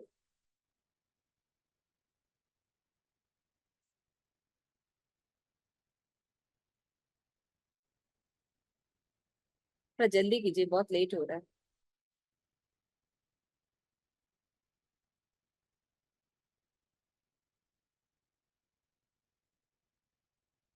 अच्छा कोई और पढ़ लीजिए, जिसका म्यूट हो रहा है वो पढ़ ले। हरे कृष्णा माता जी, दंडवत हरे प्रणाम। कृष्ण माता जी। पढ़िए पढ़िए पढ़िए। तात्पर्य श्रील प्रभुपाद। हरे कृष्णा माता जी, दंडवत प्रणाम। अश्वत्थ वृक्ष की यहाँ और भी व्याख्या की गई है। इसकी शाखाएं चतुर्दिक फैली हुई हैं। निचले भाग में जीवों की विभिन्न योनियां हैं, यथा मनुष्य, पशु, घोड़े, गाय, कुत्ते, बिल्लियां आदि। ये सभी वृक्ष की शाखाओं के निचले भाग में स्थित है, लेकिन ऊपरी भाग में जीवों की उच्च योनियां हैं, यथा देव, गंधर्व तथा अन्य बहुत सी उच्चतर योनियां। जिस प्रकार सामान्य वृक्ष का पोषण जल से होता है, उसी प्रकार यह वृक्ष प्रकृति के 3 गुणों द्वारा पोषित है। कभी कभी हम देखते हैं कि जलाभाव से कोई कोई भूखंड वीरान हो जाता है, तो कोई खंड कहलाता है। इसी प्रकार जहाँ प्रकृति के किन्हीं विशेष गुणों का आनुपातिक आधिक्य होता है, वहां उसी के अनुरूप जीवों की योनियां प्रकट होती हैं। वृक्ष की टहनियां इंद्रिय विषय है। विभिन्न गुणों के विकास से हम विभिन्न प्रकार की इंद्रियों का विकास करते हैं, और इन इंद्रियों के द्वारा हम विभिन्न इंद्रिय विषयों का भोग करते हैं। शाखाओं के सिरे इंद्रियां हैं, यथा कान, नाक, आंख आदि, जो विभिन्न इंद्रिय विषयों के भोग में आसक्त है। टहनियां शब्द, रूप, स्पर्श आदि इंद्रिय विषय है। सहायक जड़े राग तथा द्वेष हैं, जो विभिन्न प्रकार के कष्ट तथा इंद्रिय भोग के विभिन्न रूप है। धर्म अधर्म की प्रवृत्तियां इन्हीं गौण जड़ों से उत्पन्न हुई मानी जाती हैं, जो चारों दिशाओं में फैली है। वास्तविक जड़ तो ब्रह्मलोक में है, किंतु अन्य जड़ें मृत्यु लोक में है। जब मनुष्य उच्च लोकों में पुण्य कर्मों का फल भोग चुकता है, तो वह इस धरा पर उतरता है और उन्नति के लिए सकाम कर्मों का नवीनीकरण करता है। यह मनुष्य लोक कर्म क्षेत्र माना जाता है। हरे कृष्णा माता जी। Thank you. तो ये वृक्ष की जो आगे बातें बताई जा रही है, इंद्रिय विषय होते हैं, 3 गुणों द्वारा पोषित होता है, और भी जड़ों के नीचे होती है, जिससे मानव जगत समाज जो है विभिन्न प्रकार के समाज सकाम कर्मों में बंधता चला जाता है। तो यहाँ पे श्री प्रभुपाद बता रहे हैं कि ये समझना चाहिए कि जो मनुष्य होते हैं, उनमें जो होते हैं कर्मा के सिद्धांत जो है वो लगते हैं। समझा ना? कर्म से जो जो 2 प्रभाव मिलता है, कर्म करने से या तो व्यक्ति स्वर्ग को जाता है या नरक को जाता है। तो ये कर्म बंधन लगता किसको है? पशु योनि में कर्म बंधन नहीं लगता, मनुष्य योनि में कर्म बंधन लगता है। ये समझना होगा, शास्त्र बताते हैं। इसलिए मनुष्यों को विशेष ध्यान रखने की आवश्यकता पड़ती है, शास्त्र दिए जाते हैं। पशुओं में कर्म बंधन नहीं लगता। यदि शेर मांस खाता है तो उसको कर्म बंधन नहीं लगता। लेकिन हम तुलना हर समय, जो जब डिग्रेडेड नॉलेज रहता है, तो आप देखिए जीव अपनी तुलना पशु से करता है। जैसे पशु है, कुछ भी खाता है, कहीं भी रहता है, कोई भी नियम का पालन नहीं करता, कहीं भी सेक्स लाइफ करता है, शादी नहीं करता, है ना? तो हम पशु की तरह रहना सीख जाते हैं। आजकल इन चीजों को बहुत एडवांस बोला जाता है, लेकिन ये पशु समाज है ना? तो पशु पशु नंगे घूम सकता है, उसको कोई दिक्कत नहीं है ना? पेड़ पौधे नंगे ही खड़े हुए हैं, कोई दिक्कत है उनको? कोई दिक्कत नहीं, और उनको कोई कर्म बंधन भी नहीं है। लेकिन मनुष्य को बोला था आप कपड़े पहनिए, आप मांस मत खाइए। वाई? तो हम क्यों, ये नियम हमारे लिए क्यों है? क्योंकि पशु योनि में कर्म बंधन नहीं लगता भाई। उनको कोई कर्म गति नहीं लगती है। उनका एक प्रोसेस है, प्रक्रिया है विकास की, उसको फॉलो करते रहते हैं, एक के बाद दूसरा जन्म होता जाता है। लेकिन हम मनुष्य शरीर में यदि वस्त्र नहीं पहनते, हम विवाह नहीं करते, हम अल्कोहल लेते हैं, हम 4 नियम का उल्लंघन करते हैं, ऐसे सेक्स करते हैं, ये सब जो भी कुछ कर रहे हैं, आतताई संतानें उत्पन्न कर रहे हैं, है ना? तो हमें पाप लगे, ये समझना होगा। इन पशुओं को ये नहीं लगे। तो ये जो वृक्ष है, इसमें खूब इंद्रिय विषय है, आराम से, है ना? इंद्रियां हैं और राग और देश की सहायक जड़ें भी हैं, है ना? हम सोचते ये अपना है, ये बुरा है, ये पराया है। तो जितना हम राग करते हैं उसमें आसक्त करते हैं, तो किसी से अनुराग राग नहीं करते, द्वेष करते, तो उसके प्रति भी हम यहीं रहने वाले हैं। तो दोनों से बाहर निकलना कैसे हो सकता है? हो सकता है यदि हम भगवान में आ सकते, भगवान की भक्ति के प्रति आसक्त हो जाए। तो हमें क्या चिंता होती? भक्तों को क्या चिंता? आज मेरी माला नहीं हुई, माला हुई तो ठीक नहीं हुई, है ना? है ना आप लोगों की प्रॉब्लम ये सब? भाई आज हियरिंग नहीं हुई, आज रीडिंग नहीं हुई, अरे भगवान का आज ये फेस्टिवल है, आज ये करना है, आज ये प्रोग्राम है, आज ये सर 50 प्रॉब्लम है भक्तों के पास। भक्ति के रिलेटेड 24 आवर डिप्रेशन में रहते हैं। ये नहीं हुआ, वो नहीं हुआ, 10 नाम अपराध छूट रहे हैं, तो ये हो रहा है, तो ये कैसे हुआ, तो ये कैसे होगा, तो आज महाराज लोग आ रहे हैं, तो आज ये हो रहा है, आज ये प्रोग्राम है, आज ये उमंग है, ये तरंग है ना। So many things. तो भक्तों को देखिए कितना टेंशन है ना। लेकिन अब भक्तों को भी टेंशन होता है, लेकिन उनकी टेंशन भी ऐसी होती है कि उनको बंधन में लेके जाएगी। लेकिन हमारी टेंशन भी ऐसी है कि भक्ति की ओर लेके जाएगी, भक्ति के रास्ते की तरफ लेके जाएगी। तो ये फर्क है। तो इस तरह से हम यहाँ पे देख रहे हैं कि कैसे ये शाखाएं विभाजित है। आइए नेक्स्ट देखते हैं। न रूपस्य अस्य इह तथा उपलब्ध न तंत्र न च आदि न च समस्थिता अश्वत्थमेन शिव्यूढमूल असंग सत्रेण दृढेन छित्त्वा तत्पदं परिमार्गितं तव्यं यत् यस्मिन् गता न निर्वर्ते भूयः त्वमेव चाद्यं पुरुषं प्रपदे यत् प्रवृत्तिः प्रसिद्ध पुराणी। इस वृक्ष के वास्तविक स्वरूप का अनुभव इस जगत में नहीं किया जा सकता। भाई उल्टा वृक्ष कहाँ दिखाई देगा? तो कोई भी नहीं समझ सकता कि इसका आदि कहाँ है, अंत कहाँ है, इसका आधार कहाँ है। लेकिन मनुष्य को चाहिए कि इस दृढ़ मूल वाले वृक्ष को विरक्ति के शस्त्र से काटे। क्योंकि भगवान ज्ञान दे रहे हैं, क्योंकि भगवान ने क्रिएट किया है। हम तो रहेंगे कैसे होगा, कहाँ जाएं, किधर जाएं, और फंसते चले जाते है ना। ऐसे कर्म की गति है। तो भाई हमको तो यही नहीं पता होता है, नॉलेज ही नहीं था पहले कि शुभ कार्य भी बंधन होते हैं। कितने लोगों को आपको पता था? है ना। हम जब प्रभुपाद से जुड़े तो फैसला शुभ भी बंधन है, अशुभ तो बंधन है ही, शुभ भी बंधन है। तो how can we get out? ना कॉम्प्लिकेटेड है भगवान ना, नॉलेज होना कितना जरूरी है। तो भगवान बनाए हैं, इसलिए निकलने के उपाय भी भगवान बता रहे। विरक्ति से के शस्त्र से काटना होगा, कुल्हाड़ी से। तत्पश्चात उसे ऐसे स्थान की खोज करनी चाहिए। भाई खाली काट देंगे, वृक्ष कट गया चलो ठीक है, लेकिन फिर भाई ऐसे स्थान की खोज करनी चाहिए जहां पे जाकर लौटना ना पड़े, है ना। तो जहां भगवान की शरण ग्रहण कर ली जाए, जिससे अनादिकाल से प्रत्येक वस्तु का सूत्र तथा विस्तार होता है। हम शाश्वतता की तरफ चले जाए, विरक्ति से काटे भी, लेकिन समर्पण करके उस जगह को भी खोजे भाई कि जहां शाश्वतता है ना। ये दोनों काम करने। आइए इसका तात्पर्य कोई पढ़िए। आप लोग रीडिंग के लिए तैयार रहा कीजिए बस फटाफट। यस पढ़िए माधवी, माधवी प्रिया माता जी। हरे कृष्ण माता जी, दंड प्रणाम। अब ये स्पष्ट कह दिया गया है कि इस अश्वत्थ वृक्ष के वास्तविक स्वरूप को इस भौतिक जगत में नहीं समझा जा सकता, क्योंकि इसकी जड़ें ऊपर की ओर हैं। अतः वास्तविक वृक्ष का विस्तार विरुद्ध दिशा में होता है। जब वृक्ष के भौतिक विस्तार में कोई फंस जाता है तो उसे ना तो ये पता चल पाता है कि ये कितनी दूरी तक फैला है, और ना वह इस वृक्ष के शुभारंभ को ही देख पाता है। फिर भी मनुष्य को कारण की खोज करनी ही होती है। मैं अमुक पिता का पुत्र हूँ, जो अमुक का पुत्र है, आदि। इस प्रकार अनुसंधान करने से मनुष्य को ब्रह्म प्राप्त होते हैं, जिन्हें गर्भोदक्षाई विष्णु ने उत्पन्न किया। इस प्रकार अंततः भगवान तक पहुंचा जा सकता है, जहां सारी गवेषणा का अंत हो जाता है। मनुष्य को इस वृक्ष के उद्गम परमेश्वर की खोज ऐसे व्यक्तियों की संगति द्वारा करनी होती है, जिन्हें उस परमेश्वर का ज्ञान प्राप्त है। इस प्रकार ज्ञान से मनुष्य धीरे धीरे वास्तविकता के इस छद्म प्रतिबिंब से विलग हो जाता है, और संबंध विच्छेद होने पर वह वास्तव में मूल वृक्ष में स्थित हो जाता है।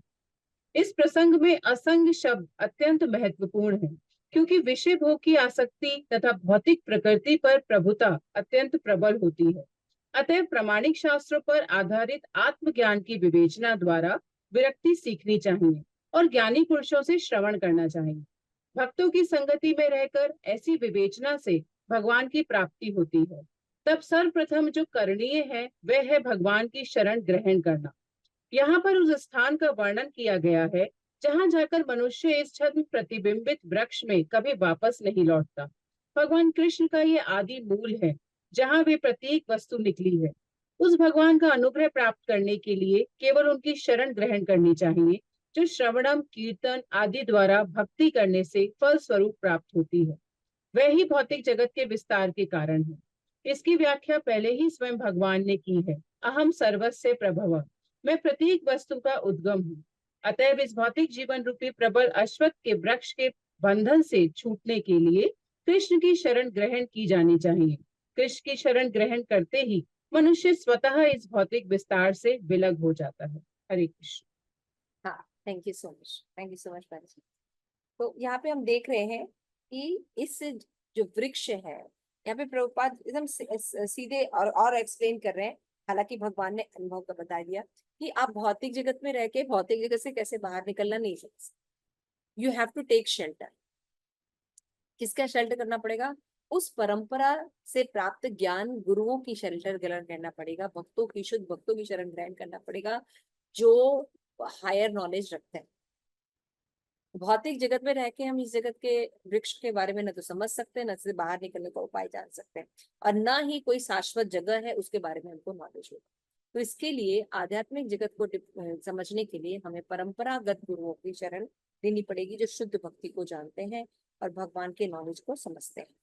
तो यहाँ पे इनकी बहुत सुंदर बात बताई गई कि मनुष्य को इस वृक्ष के उद्गम परमेश्वर की खोज ऐसे व्यक्तियों की संगति द्वारा करना चाहिए जिसे परमेश्वर का ज्ञान हो।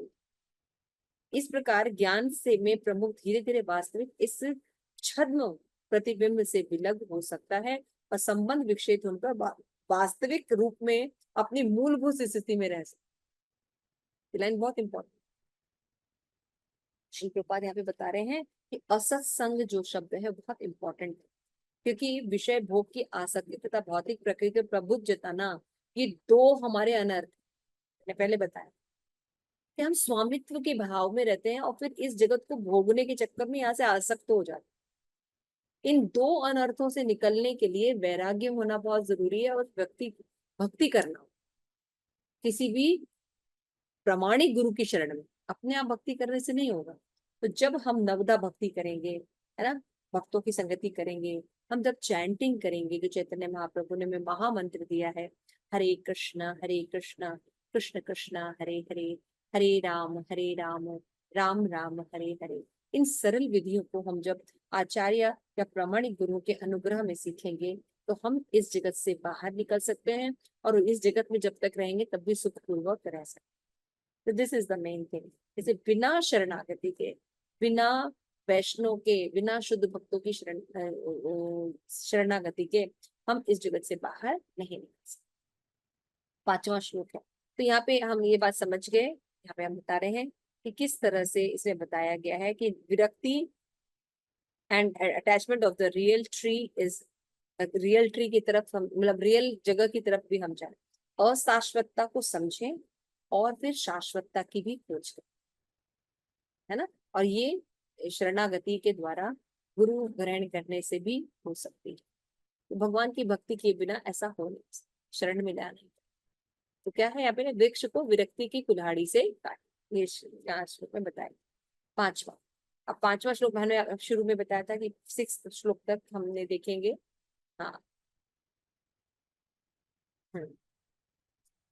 यहाँ पे देखा गया कि इस वृक्ष का असली रूप यानी अंत क्या है, ये इस दुनिया में नहीं जाना जाता, लेकिन दृढ़ निश्चय द्वारा तीव्र विरक्ति की कुल्हाड़ी से इसकी जो मजबूत जड़ें हैं काट दिया जा सकता है और भगवान के प्रति समर्पण होकर जीव जो है वापस अपने शाश्वतता को प्राप्त कर सकता है। तो यहाँ पे अब भगवान जो है वो बताएंगे कि शरणागति की प्रक्रिया के, भाई आप शरणागति कर रहे हैं, हाउ कैन वी, हम कैसे सरेंडर करें। क्या बोलते हैं, निर्माण मोहाजित संग दोषा आध्यात्म नित्या विनिवृत्य कामः द्वंद्वा विमुक्ता सुख दुख संगे गच्छन्ति मूढ़ा पदम वयम तथा, है ना। यह श्लोक बहुत इंपॉर्टेंट है और this shloka is also very important. निर्माण मोहाजित संग, कभी हमने देखा था ना, अदम्भित्वा, जो झूठी प्रतिष्ठा, मोह तथा सुसंगति से मुक्त है। मैंने देखा था ना कि पहले अनर्थों से मुक्त होना पड़ेगा, तभी हम पुरुषोत्तम के बारे में जान सकते हैं। तो क्या है, झूठी प्रतिष्ठा, मोह और कुसंगति से मुक्त होना पड़ेगा। जो शाश्वत तत्व को समझते हैं, जिन्होंने भौतिक काम को नष्ट कर दिया है, जो सुख तथा दुख के द्वंद से मुक्त हैं, जो मोह रहित होकर परम पुरुष की शरणागत होना जानते हैं, वो ही शाश्वत राज्य को प्राप्त हो सकते हैं। द्वंद्वे विमुक्ता सुख दुख संगे गच्छन्त मूढ़ा पदम अव्ययम्। वही शाश्वत चीजों को प्राप्त कर सकते। तो इसका तात्पर्य है कि यहाँ पे शरणागति का बहुत ही सुंदर वर्णन है। तो जिस प्रकार प्रथम योग्यता है कि मिथ्या अहंकार से मोहित ना, या अपने प्रतिष्ठा प्राप्ति के लिए उत्सुक न होना, ये गुण जब तक हमारे अंदर होने लगेगा तो क्या होगा कि बद्ध जीव में, यहाँ पे प्रभुपाद लिखते हैं कि अपने को प्रकृति का स्वामी मानकर गर्वित रहना और उसे भगवान की शरण में जाना बहुत कठिन होगा। इसलिए आप देखिए कि जब आप यहाँ पे प्रचार करेंगे, खुद भी हम लोग देखेंगे अकेले ही हम भक्ति कर रहे हैं, बाकी लोग ज्यादा इतना इंटरेस्ट शो नहीं कर सकते, है ना। कीर्तन कर लीजिए, प्रसाद डिस्ट्रीब्यूशन के लिए लोग इकट्ठा तो हो जाते हैं, लेकिन वास्तविक ज्ञान के लिए बहुत कम लोग रह जाते हैं। तो ये इतना आसान नहीं है, क्योंकि जीव जो है मिथ्या अहंकार के वश में रहता है कि मैं जो हूँ मालिक, वो सर्वेंट बनने को तैयार ही नहीं। तो भक्ति करना इतना आसान नहीं। उसे वास्तविक ज्ञान के अनुशीलन द्वारा ये जानना चाहिए प्रकृति का स्वामी कौन है। वो नहीं है बल्कि परमेश्वर। जब मनुष्य अहंकार से उत्पन्न मोह से मुक्त होता है, तभी शरणागति की प्रक्रिया प्रारंभ है। तो जब हम भगवान की भक्ति करते हैं, शरणागत होते हैं, हमारी आइडेंटिटी क्लियर होती है ना, कि हम जो है वो मास्टर नहीं है, हम शरीर नहीं है, हम आत्मा है। तो देखिए, जैसी हमारी आइडेंटिटी, ज्ञान होता है वैसी आइडेंटिटी होती है। जैसी हमारी आइडेंटिटी होती है वैसी हमारी थिंकिंग, फीलिंग, विलिंग होता है, और जैसी थिंकिंग, फीलिंग और विलिंग होता है वैसा ही एक्शन। तो नॉलेज ठीक करने पर हम अपनी आइडेंटिटी ठीक करेंगे। क्या आइडेंटिटी? कि we are not this body, we are soul. हम शरीर हैं, सॉरी हम आत्मा है। We are not this body, we are soul. हम शरीर नहीं, आत्मा है। तो जब हम आत्मा को आइडेंटिटी रखेंगे तो हमारी उसी तरह का नॉलेज होगा, उसी तरह की थिंकिंग, फीलिंग, विलिंग होगी, फिर उसके हिसाब से ही हमारा एक्शन। ये सब हमें थोड़ा समझना होगा। तो हमें ज्ञान लेना चाहिए, तभी होगा। तो शरणागति की प्रक्रिया का प्रारंभ जो है ये कब हो सकता है?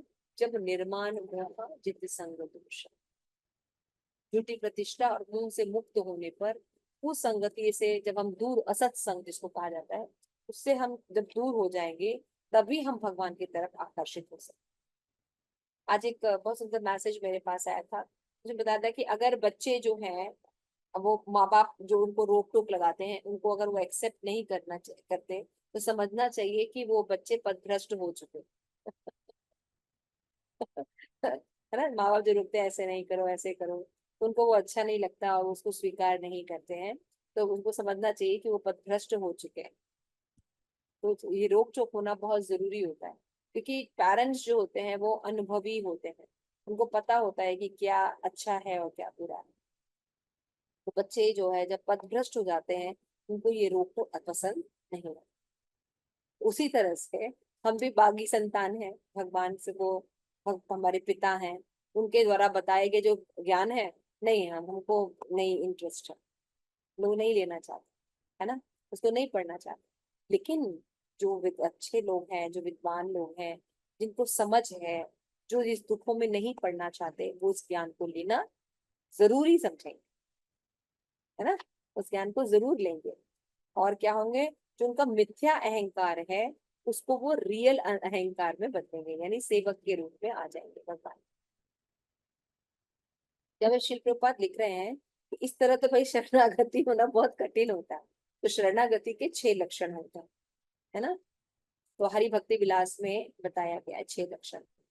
अनुकूल से संकल्प, प्रतिकूलेन वर्जिता, रक्षति इति विश्वास, गोपतृप्त वर्णे तथा, आत्मनिक्षेप कार्पण्य, षटविधा शरणागति। तो यहाँ पे सनातन गोस्वामी ने इसको एक्सप्लेन किया है कि शरणागति का क्या मतलब है। फिर भक्ति विनोद ठाकुर ने इसको अपने ग्रंथों में बताया है शरणागति के बारे में। भाई शरणागति शरणागति हम कर रहे हैं, मतलब क्या होता है? शरणागति का पहला मतलब होता है भक्ति के अनुकूल जो जो चीजें हैं उनको स्वीकार करना। ये करने से भक्ति हो रही है, ये करने से भक्ति हो रही है, तो वो स्वीकार। प्रतिकूले न वर्जिता, जो प्रतिकूल चीजें हैं, भाई ये करने से भक्ति नहीं हो पा रही, ये संग करने से भक्ति नहीं हो पा रही, तो उसको छोड़ दो। प्रतिकूले न वर्जिता। रक्षति इति विश्वास, किसी भी परिस्थिति में भक्तों को विश्वास होता है भगवान हमारी रक्षा अवश्य करें। गोपतृत्व बढ़ने तथा, ये स्वरूप लक्षण, गोपतृत्व बढ़ने तथा अवश्य भगवान हमारा पालन करेंगे। भगवान ने हमेशा गोपियों का पालन हर परिस्थिति में किया है, वो कृष्ण हर परिस्थिति में हमारा पालन करें, हमें चिंता की जरूरत है। गोपतृत्व बढ़ने तथा आत्म निक्षेप कार्पण्य। आत्म निक्षेप का मतलब होता है कि अब भगवान की इच्छा मेरी इच्छा है, अब मैं मेंटल स्पेकुलेशन या मिथ्या मानसिक उतापोह नहीं करूंगा। भगवान ये कह रहे हैं, मैं ऐसा ही करना है, अब उनकी इच्छा हमारी इच्छा, ये शरणागति का लक्षण। अब कार्पण्य, दीनता भी होनी चाहिए हमारे अंदर कि भगवान मैं नहीं कर पा रहा, पढ़ने पर भी समझने पर भी मैं इन चीजों को नहीं कर पा रहा। आप देखिए मैं बार बार फेल हो जा रहा हूँ, मैं किसी भी चीज का पालन ठीक से नहीं कर पा रहा हूँ, कृपया मेरी सहायता कीजिए। भक्ति विनोद ठाकुर कहते हैं ना, मानस देह गेह जे किछु मोर अर्पिलु तुआ पदे नंद किशोर, है ना।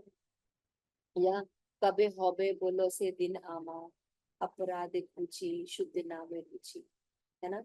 या और भी वो बोलते हैं बहुत सी प्रार्थनाओं में कि हरि हरि विफले जन्म गवाए, है ना। मनुष्य जन्म पाइया राधा कृष्ण नाथ जिया, जानिया सुनिया विष खाए।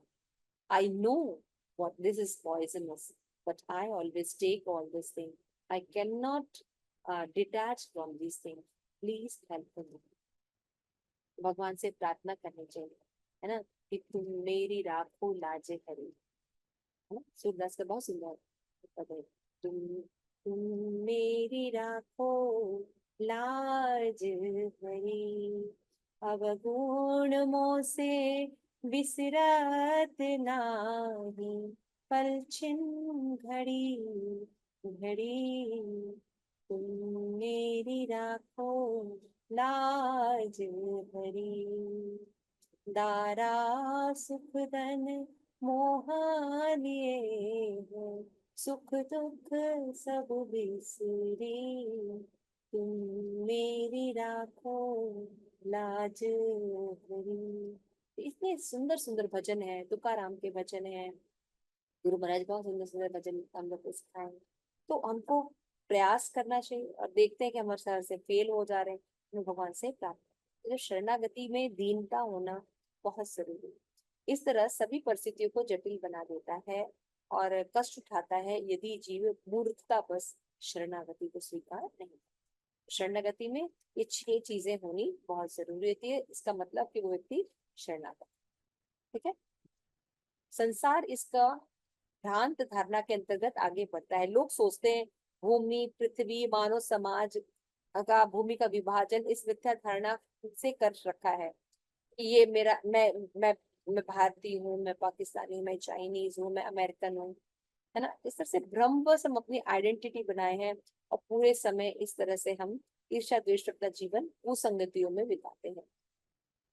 ये शिल प्रपात लिख रहे हैं, जब मनुष्य इस प्रकार के भ्रांत धारणा से मुक्त हो जाता है तो पारिवारिक सामाजिक राष्ट्रीय स्नेह की कुसंगतियों से मुक्त हो,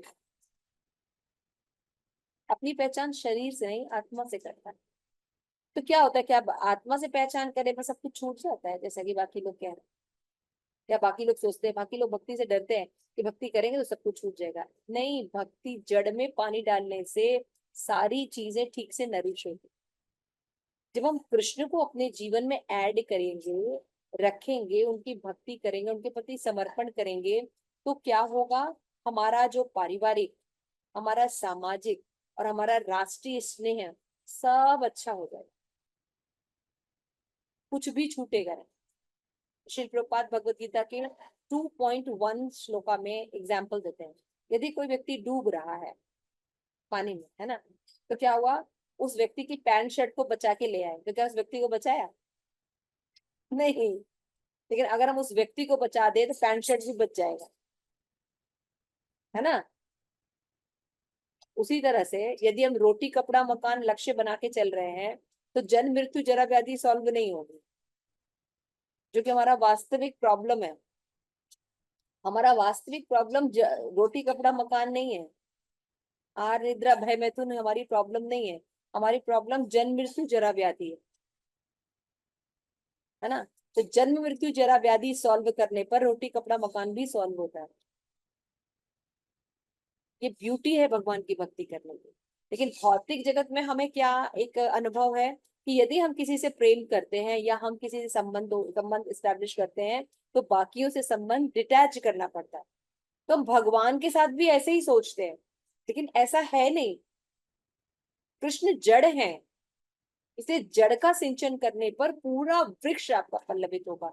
और भगवान वचन देते हैं श्रीमद् भागवतम में, यदि कुछ रह जाता है तो उसकी पूर्ति मैं करता। इसीलिए परमहंस भी भगवान की शरण ग्रहण। समझ में आ रहा है? तो इसे भगवान के बारे में कैसे पता चलेगा? जब हम वेदों को पढ़ेंगे तो इससे विश्वास डेवलप होता है। और फिर भक्तों की शरण में रहने पर हम इन सब चीजों को निर्माण मोह कर पाए। जब हम झूठी प्रतिष्ठा और आइडेंटिटी से निकलेंगे तब भगवान की शरण ग्रहण करेंगे और फिर भगवान अपने बारे में और बातें बताएंगे। तो ऐसा ज्ञान का अनुशीलन करना होगा। वास्तव में ये ज्ञान से हम जो है सही सही वस्तुओं की जानकारी ले सकते हैं और मुक्ति की ओर जा सकते। समझ में आ गया? ठीक है। इसके बाद जो छठा श्लोक है, आपको 5 मिनट का टाइम दिया जा रहा है, इसकी रीडिंग करिए आप सभी और मेन मेन पॉइंट्स लिखिए। मेरी बात आज समझ में आई? आपका टाइम शुरू होता है अब। तो छठा श्लोक है, न तत् भास्यते सूर्यो न शशांको न पावकः यत्कत्वा न निर्वन्ते तद्धाम परमं मम। आप इस श्लोक को पढ़िए और आप अपने हिसाब से सभी लोग एक पॉइंट तो लिखेंगे, है ना। सब लोग लिखिए फटाफट।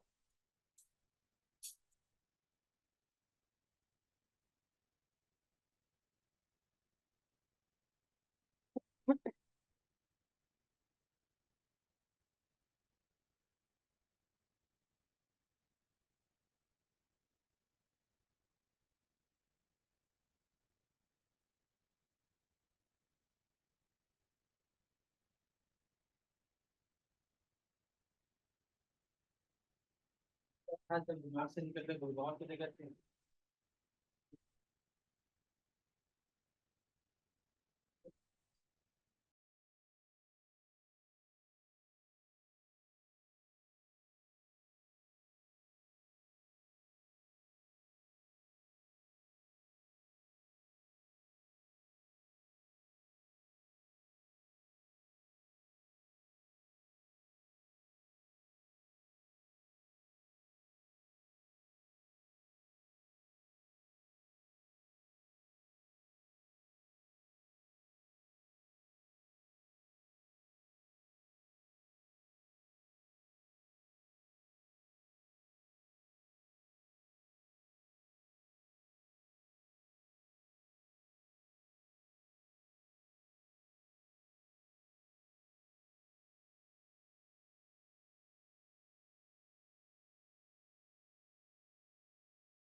हरे Krishna, thank you so much.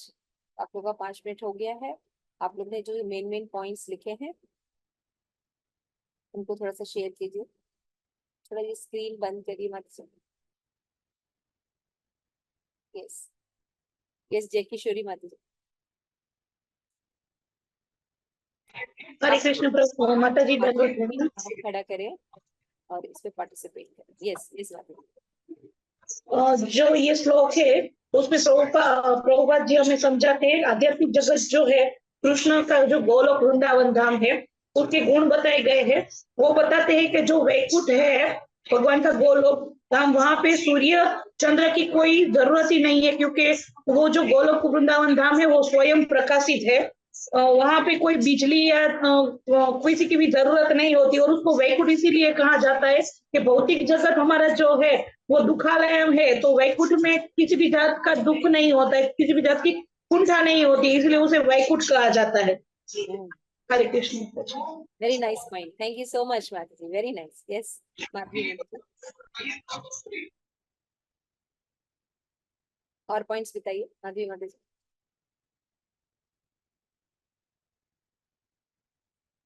थोड़ा हरे अनम्यूट कृष्ण कर माता ध्यान जी दीजिए। दंडवत यस प्रणाम। हाँ जी हाँ जी। माता जी इस श्लोका में बताया है कि जब तक जीव इस जगत में रहता है तब तक वह अंधकार में जीवन जीता है। और जैसे अभी माता जी ने बताया कि गोलोक वृंदावन जो पूरी तरह प्रकाशित है तो ये इस बद्ध अवस्था, ये जो हमारी बद्ध अवस्था है यहाँ पर, इस वृक्ष को जब हम काट कर मुक्त होते हैं तो और हम सीधे जब गोलोक जाते हैं तो वहां पर हम भगवान की सेवा में जो हमारी सच्ची मुक्ति होती है तब हम भगवान की सेवा में लगते हैं, उनके पार्षद बनते हैं और सच्चिदानंद स्वरूप जो होता है और वो सच्चित आनंद की प्राप्ति होती है हाँ, जो भगवान वेरी की नाइस सेवा। पॉइंट कि ये जगत जो है अंधकार है। तो इसकी तुलना कैसे की गई है? भागवतम में वर्णन है जैसे नारियल होता है ना, नारियल देखे तो नारियल के अंदर क्या होता है, मतलब एक आगे का पार्ट होता है, फिर उसके अंदर नारियल होता है, उसके अंदर जल भरा होता है। तो अंदर की तरफ आप देखेंगे तो अंधेरा होता है ना, तो नारियल के अंदर अंधेरा होता है। तो भगवान ने क्या किया, 2 बल्ब लगाए हैं ऐसे, सूरज और चांद, ताकि यहाँ रोशनी रहे। अंधकार युक्त ये जगह है ना। लेकिन भगवत धाम ऐसा नहीं है। क्यों? क्योंकि भगवान के जो शरीर का प्रकाश है वही ब्रह्म ज्योति है ना। और उस ज्योति से ही सारी चीजें जो है प्रकाशित होती है ना। तो भगवान का जो शरीर का प्रकाश है वो जो धाम में रहता है, और जैसा जैसा रिक्वायरमेंट रहता है उस हिसाब से वहां का प्रकाश रहता है। तो हमेशा जो ज्योतिर्मय रहता है ना, ज्योतिर्मय धाम भगवान का होता है। लेकिन यह भौतिक जगत कैसे है? अंधकार है। भगवान ने फिर भी हमारे पर दया करके 2 लाइट दे दी है है ना।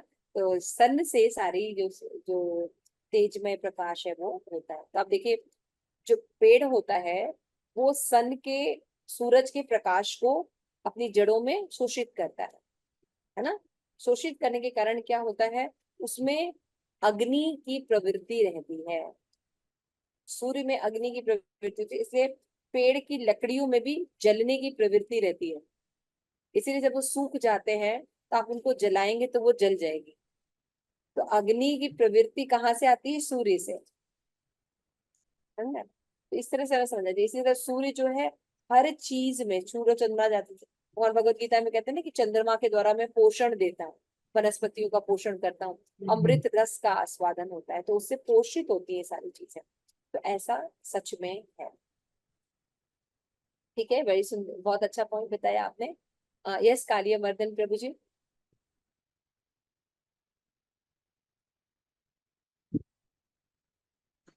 हरे कृष्ण माता जी।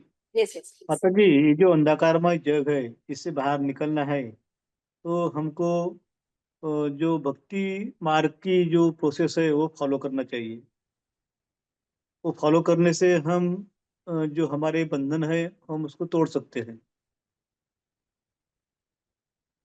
हाँ और भगवान के परम धाम को हम पहुंच सकते हैं। हाँ। तो आपने बताया कि भक्ति का पालन करके हम इस भक्ति का फल। जो हाँ, इस जो दुर्लभ्य ये संसार दिखता है इसको हम छेदन करके जा सकते हैं। ठीक पॉइंट बताया आपने। यस शार्ली माता जी।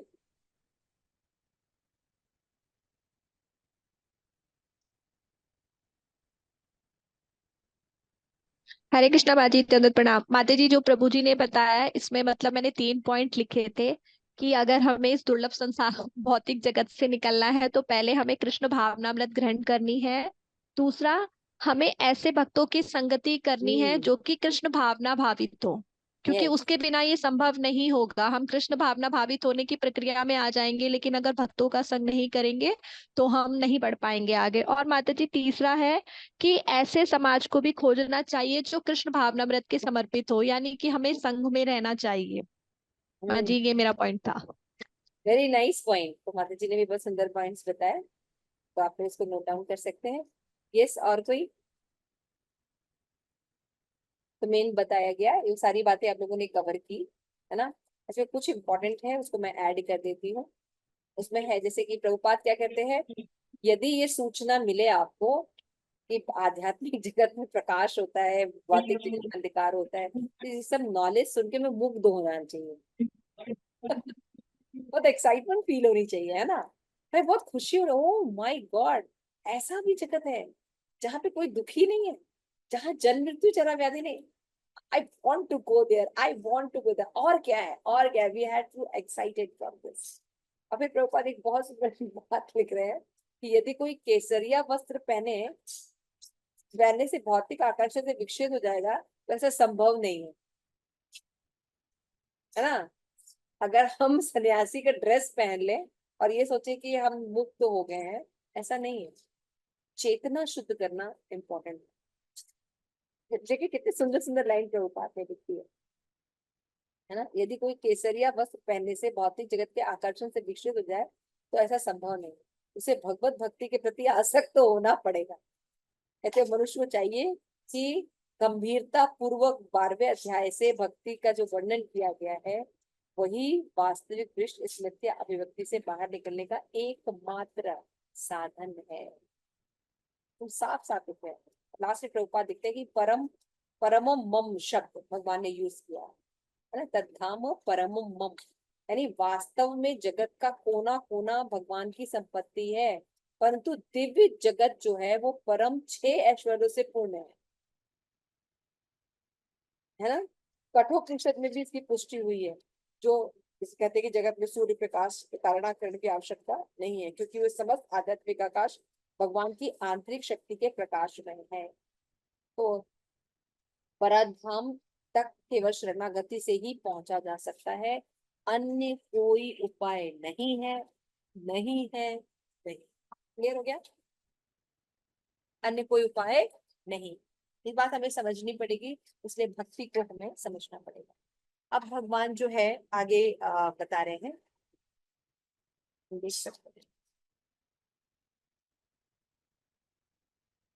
अब भगवान बताएंगे 7 हमने 6 तक कर लिया, 7 to 11 सेक्शन जो है जीव का देहांतरण बता रहा है। हमने देखा था ना सेक्शन में, इसमें बता रहे हैं कि जीव का देहांतरण कैसे होता है ना। आइए पढ़ते हैं 7वां श्लोक, ये बहुत इंपॉर्टेंट है और आप लोगों को लर्न करने के लिए भी आएगा। ममे वांशो जीव लोके जीव भूत सनातन मन षष्ठानि इंद्रियाणि प्रकृतिस्थानि करष्यति, है ना।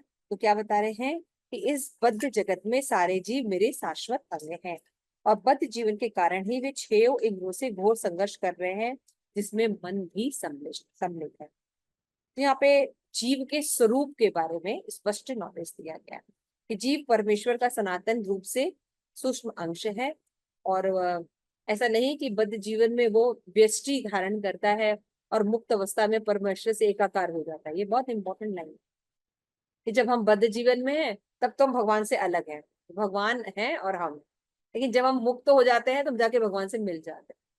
हम कभी भी भगवान से मिल नहीं सकते, सनातन वर्ड यूज हुआ है ना। क्या सनातन है? ममे वांशो दीव, जीव मेरे अंश सदैव रहेंगे और मैं सदैव रहूंगा, यानी ईश्वर और जीव 2 चीज हैं और ये दोनों सनातन है। तो बद्ध अवस्था में और मुक्त अवस्था में हमेशा 2 ही चीज रहेंगी, एक नहीं हो जाती। वेद वचन के अनुसार परमेश्वर अपने आप को असंख्य रूपों में प्रकट करते हैं, विस्तार करते हैं। इसको विष्णु तत्व और गौड़ विस्तार भी कहते हैं। जीव गौड़ विस्तार है ना। यानी विष्णु तत्व निजी विस्तार होते हैं और जीव विभिन्नांश होते हैं। तो अपने स्वांश द्वारा वे भगवान राम, नरसिंह, है ना, विष्णु मूर्ति तथा वैकुंठ के प्रधान देवताओं के रूप में प्रकट होते हैं। और विभिन्नांश में जीव सनातन सेवक होते हैं। We are the part and the parcel of the Krishna. भगवान के स्वांश सदैव विद्यमान रहते हैं। इस प्रकार जीवों विविनाश अपने स्वरूप में होते हैं। परमेश्वर के विविनाश होने के कारण जीव में भी उनमें आंशिक गुण पाए जाते हैं। हम भगवान के ही अंश हैं। तो जैसे भगवान सच्चिदानंद है, हम भी सच्चिदानंद है, लेकिन मात्रा का अंतर है। इसको अचिंत भेदाभेद तत्व कहते हैं, जिसे चैतन्य महाप्रभु ने कहा कि जीव जो है गुण में भगवान के समान है, लेकिन मात्रा में जीव क्या है, भिन्न है। समझ में आ रहा है? तो प्रत्येक जीव आत्मा के रूप में अपनी व्यष्टि और सूक्ष्म स्वतंत्रता होती है। तो भगवान पूर्ण स्वतंत्र होते हैं और भगवान जीवों को भी स्वतंत्रता प्रदान करते हैं। तो जीव सदैव स्वतंत्र रहता है, चाहे भौतिक जगत में हो चाहे आध्यात्मिक जगत में। इच्छा करने की हमेशा उसकी स्वतंत्रता होती है, उसमें हस्तक्षेप भगवान नहीं करते। इसीलिए वैकुंठ जगत में जब जीव भोगने की इच्छा करता है तो फिर वो यहाँ पे गिर जाता है मटेरियल जगत, क्योंकि स्वतंत्र इच्छा होती है। तो स्वतंत्रता का दुरुपयोग के द्वारा वो बंधन में बनता है। तो हम सब ने जो अपनी स्वतंत्रता में मिली है ना, उसका हमने दुरुपयोग किया। तो अगर हम सदुपयोग करें तो हम वापस जा सकते हैं। तो मुक्त अवस्था में वो भौतिक अवस्था से मुक्त होता है और भगवान की दिव्य सेवा में लग सकता है। तो हमको कैसे समझेंगे कि बद्ध अवस्था में, जब हम भोग प्रवृत्ति में लगे हुए, अपने इंजॉयमेंट में लगे हुए, है ना, तो हमको समझना चाहिए कि बद्ध अवस्था में। जब हम भगवान के कथनानुसार चलने लगते हैं तो हम जो है मुक्त अवस्था में। तो न केवल, देखिए यहाँ पे बहुत सुंदर परपोट है, न केवल मनुष्य, कुत्ते, बिल्ली जैसे भौतिक जगत में बड़े बड़े नियंता ब्रह्मा, शिव और विष्णु तक भगवान के अंश है। ऐसा नहीं कि कुत्ते बिल्ली जीव ही भगवान के अंश है, देवता भी भगवान के ही है। वे सभी सनातन अभिव्यक्तियां हैं और क्षणिक। कर्षति शब्द बहुत इंपॉर्टेंट। जीव जो है भगवान की बात नहीं सुनता, फिर भौतिक इंद्रियां ले लेता है और जीवन भर, है ना, इस इंद्रिय तृप्ति में क्या क्या लिखा है, तो सभी सनातन अभिव्यक्ति क्षणिक है। बद्ध जीव लौह श्रृंखलाओं से बना हुआ, मानव जकड़ा हुआ है एक व्यक्ति, है ना, लौह श्रृंखला, वो मिथ्या अहंकार से बना हुआ है। और वो जो मन है उसको बार बार इस जगत में ढकेलता है देहांतर के। जब रजोगुणी में रहता है तो कार्यकलाप कष्टदायक होते हैं, और जब वो तमोगुण में रहता है तो जीवन की निम्न योनियों में चला जाता है। इस श्लोक में स्पष्ट है कि बद्ध जीव मन और इंद्रियों के समेत भौतिक शरीर में अवतरित होता है। जब वो मुक्त हो जाता है तो भौतिक आवरण नष्ट हो जाता है, लेकिन उसका आध्यात्मिक शरीर अपने व्यष्टि रूप में प्रकट होता है। देखिए हमारा एक अपना पूरा शरीर है आध्यात्मिक, उसकी इंद्रियां हैं, सब कुछ है ना, लेकिन हमने आवरण डाल रखा है इच्छाओं के द्वारा। हमने इस भौतिक जगत का आवरण डाल रखा है। तो जब ये शारीरिक, हम सोचते हैं अरे ये पृथ्वी के 24 तत्व नष्ट हो जाएंगे तो हमारा क्या होगा, नहीं वो नष्ट हो जाएंगे, वो कभी था नहीं हमारा, हमारा अपना सब कुछ है। हमें उसकी जरूरत नहीं है ना, लेकिन फिर भी वो जैकेट डाले हुए हैं और ढो रहे हैं।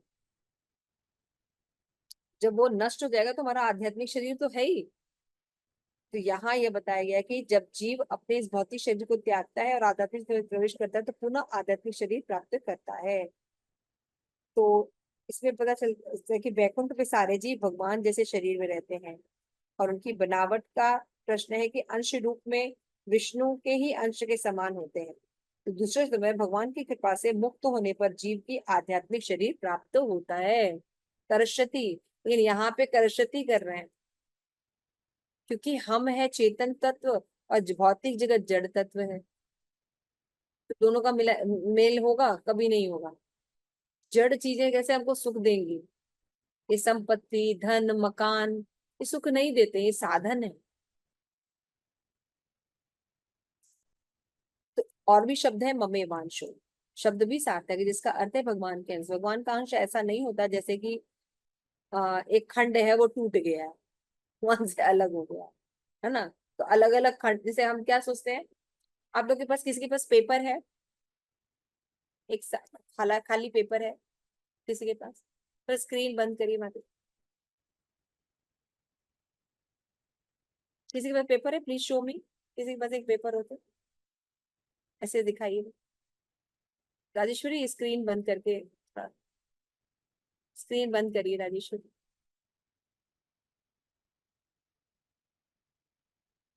ये गैलरी व्यू नहीं आ रहा। राजेश्वरी, आप मेरी आवाज सुन पा रहे हैं? हाँ, थैंक यू। किसी के पास पेपर है? प्लीज, हाँ पेपर लीजिए। अब उसको फोल्ड कर दीजिए डबल। छोटा सा पेपर लीजिए, हाँ ठीक है, वेरी नाइस शालिनी। अब आप उसको और फोल्ड कर दीजिए, एक फोल्ड और कर दीजिए, ठीक है। फिर एक फोल्ड और कर दीजिए, एक फोल्ड और कर दीजिए, ठीक है, वेरी नाइस। अब इस पेपर को खोल दीजिए, खोल दीजिए पेपर को, है ना। अब एक लाइन का जो पार्ट है वो फाड़ के निकाल दीजिए। तो एक एक स्क्वायर जो है वो फाड़ के निकाल दीजिए, ठीक है। आप शालिनी को देखिए सब लोग, एक पार्ट और निकाल दीजिए। एक मिनट रुक जाइए, एक मिनट रुक जाइए। तो हम क्या सोचते हैं कि भौतिक जगत में कोई चीज है, उसका खंड अलग अलग कर देते तो वो वस्तु धीरे धीरे गायब हो जाएगी ना।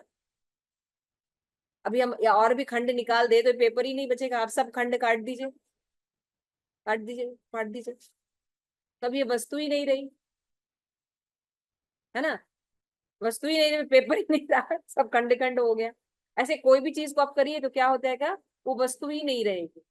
तो भौतिक जगत के ये आक्षेप हम भगवान में लगाते हैं कि भगवान है, भगवान के सब अंश हैं, वो जब अलग अलग हो गए तो भगवान बचे ही नहीं, है ना। ऐसा नहीं होता है। भगवान है और भगवान के सब अंश हैं, लेकिन फिर भी भगवान पूर्ण बने रहते हैं। जैसे सूरज, सूरज की करोड़ों वर्षों से जब से बना है तब से उसमें से प्रकाश निकल रहा है ना। भाई आपके घर में भी आता है, हमारे घर में भी आता है ना।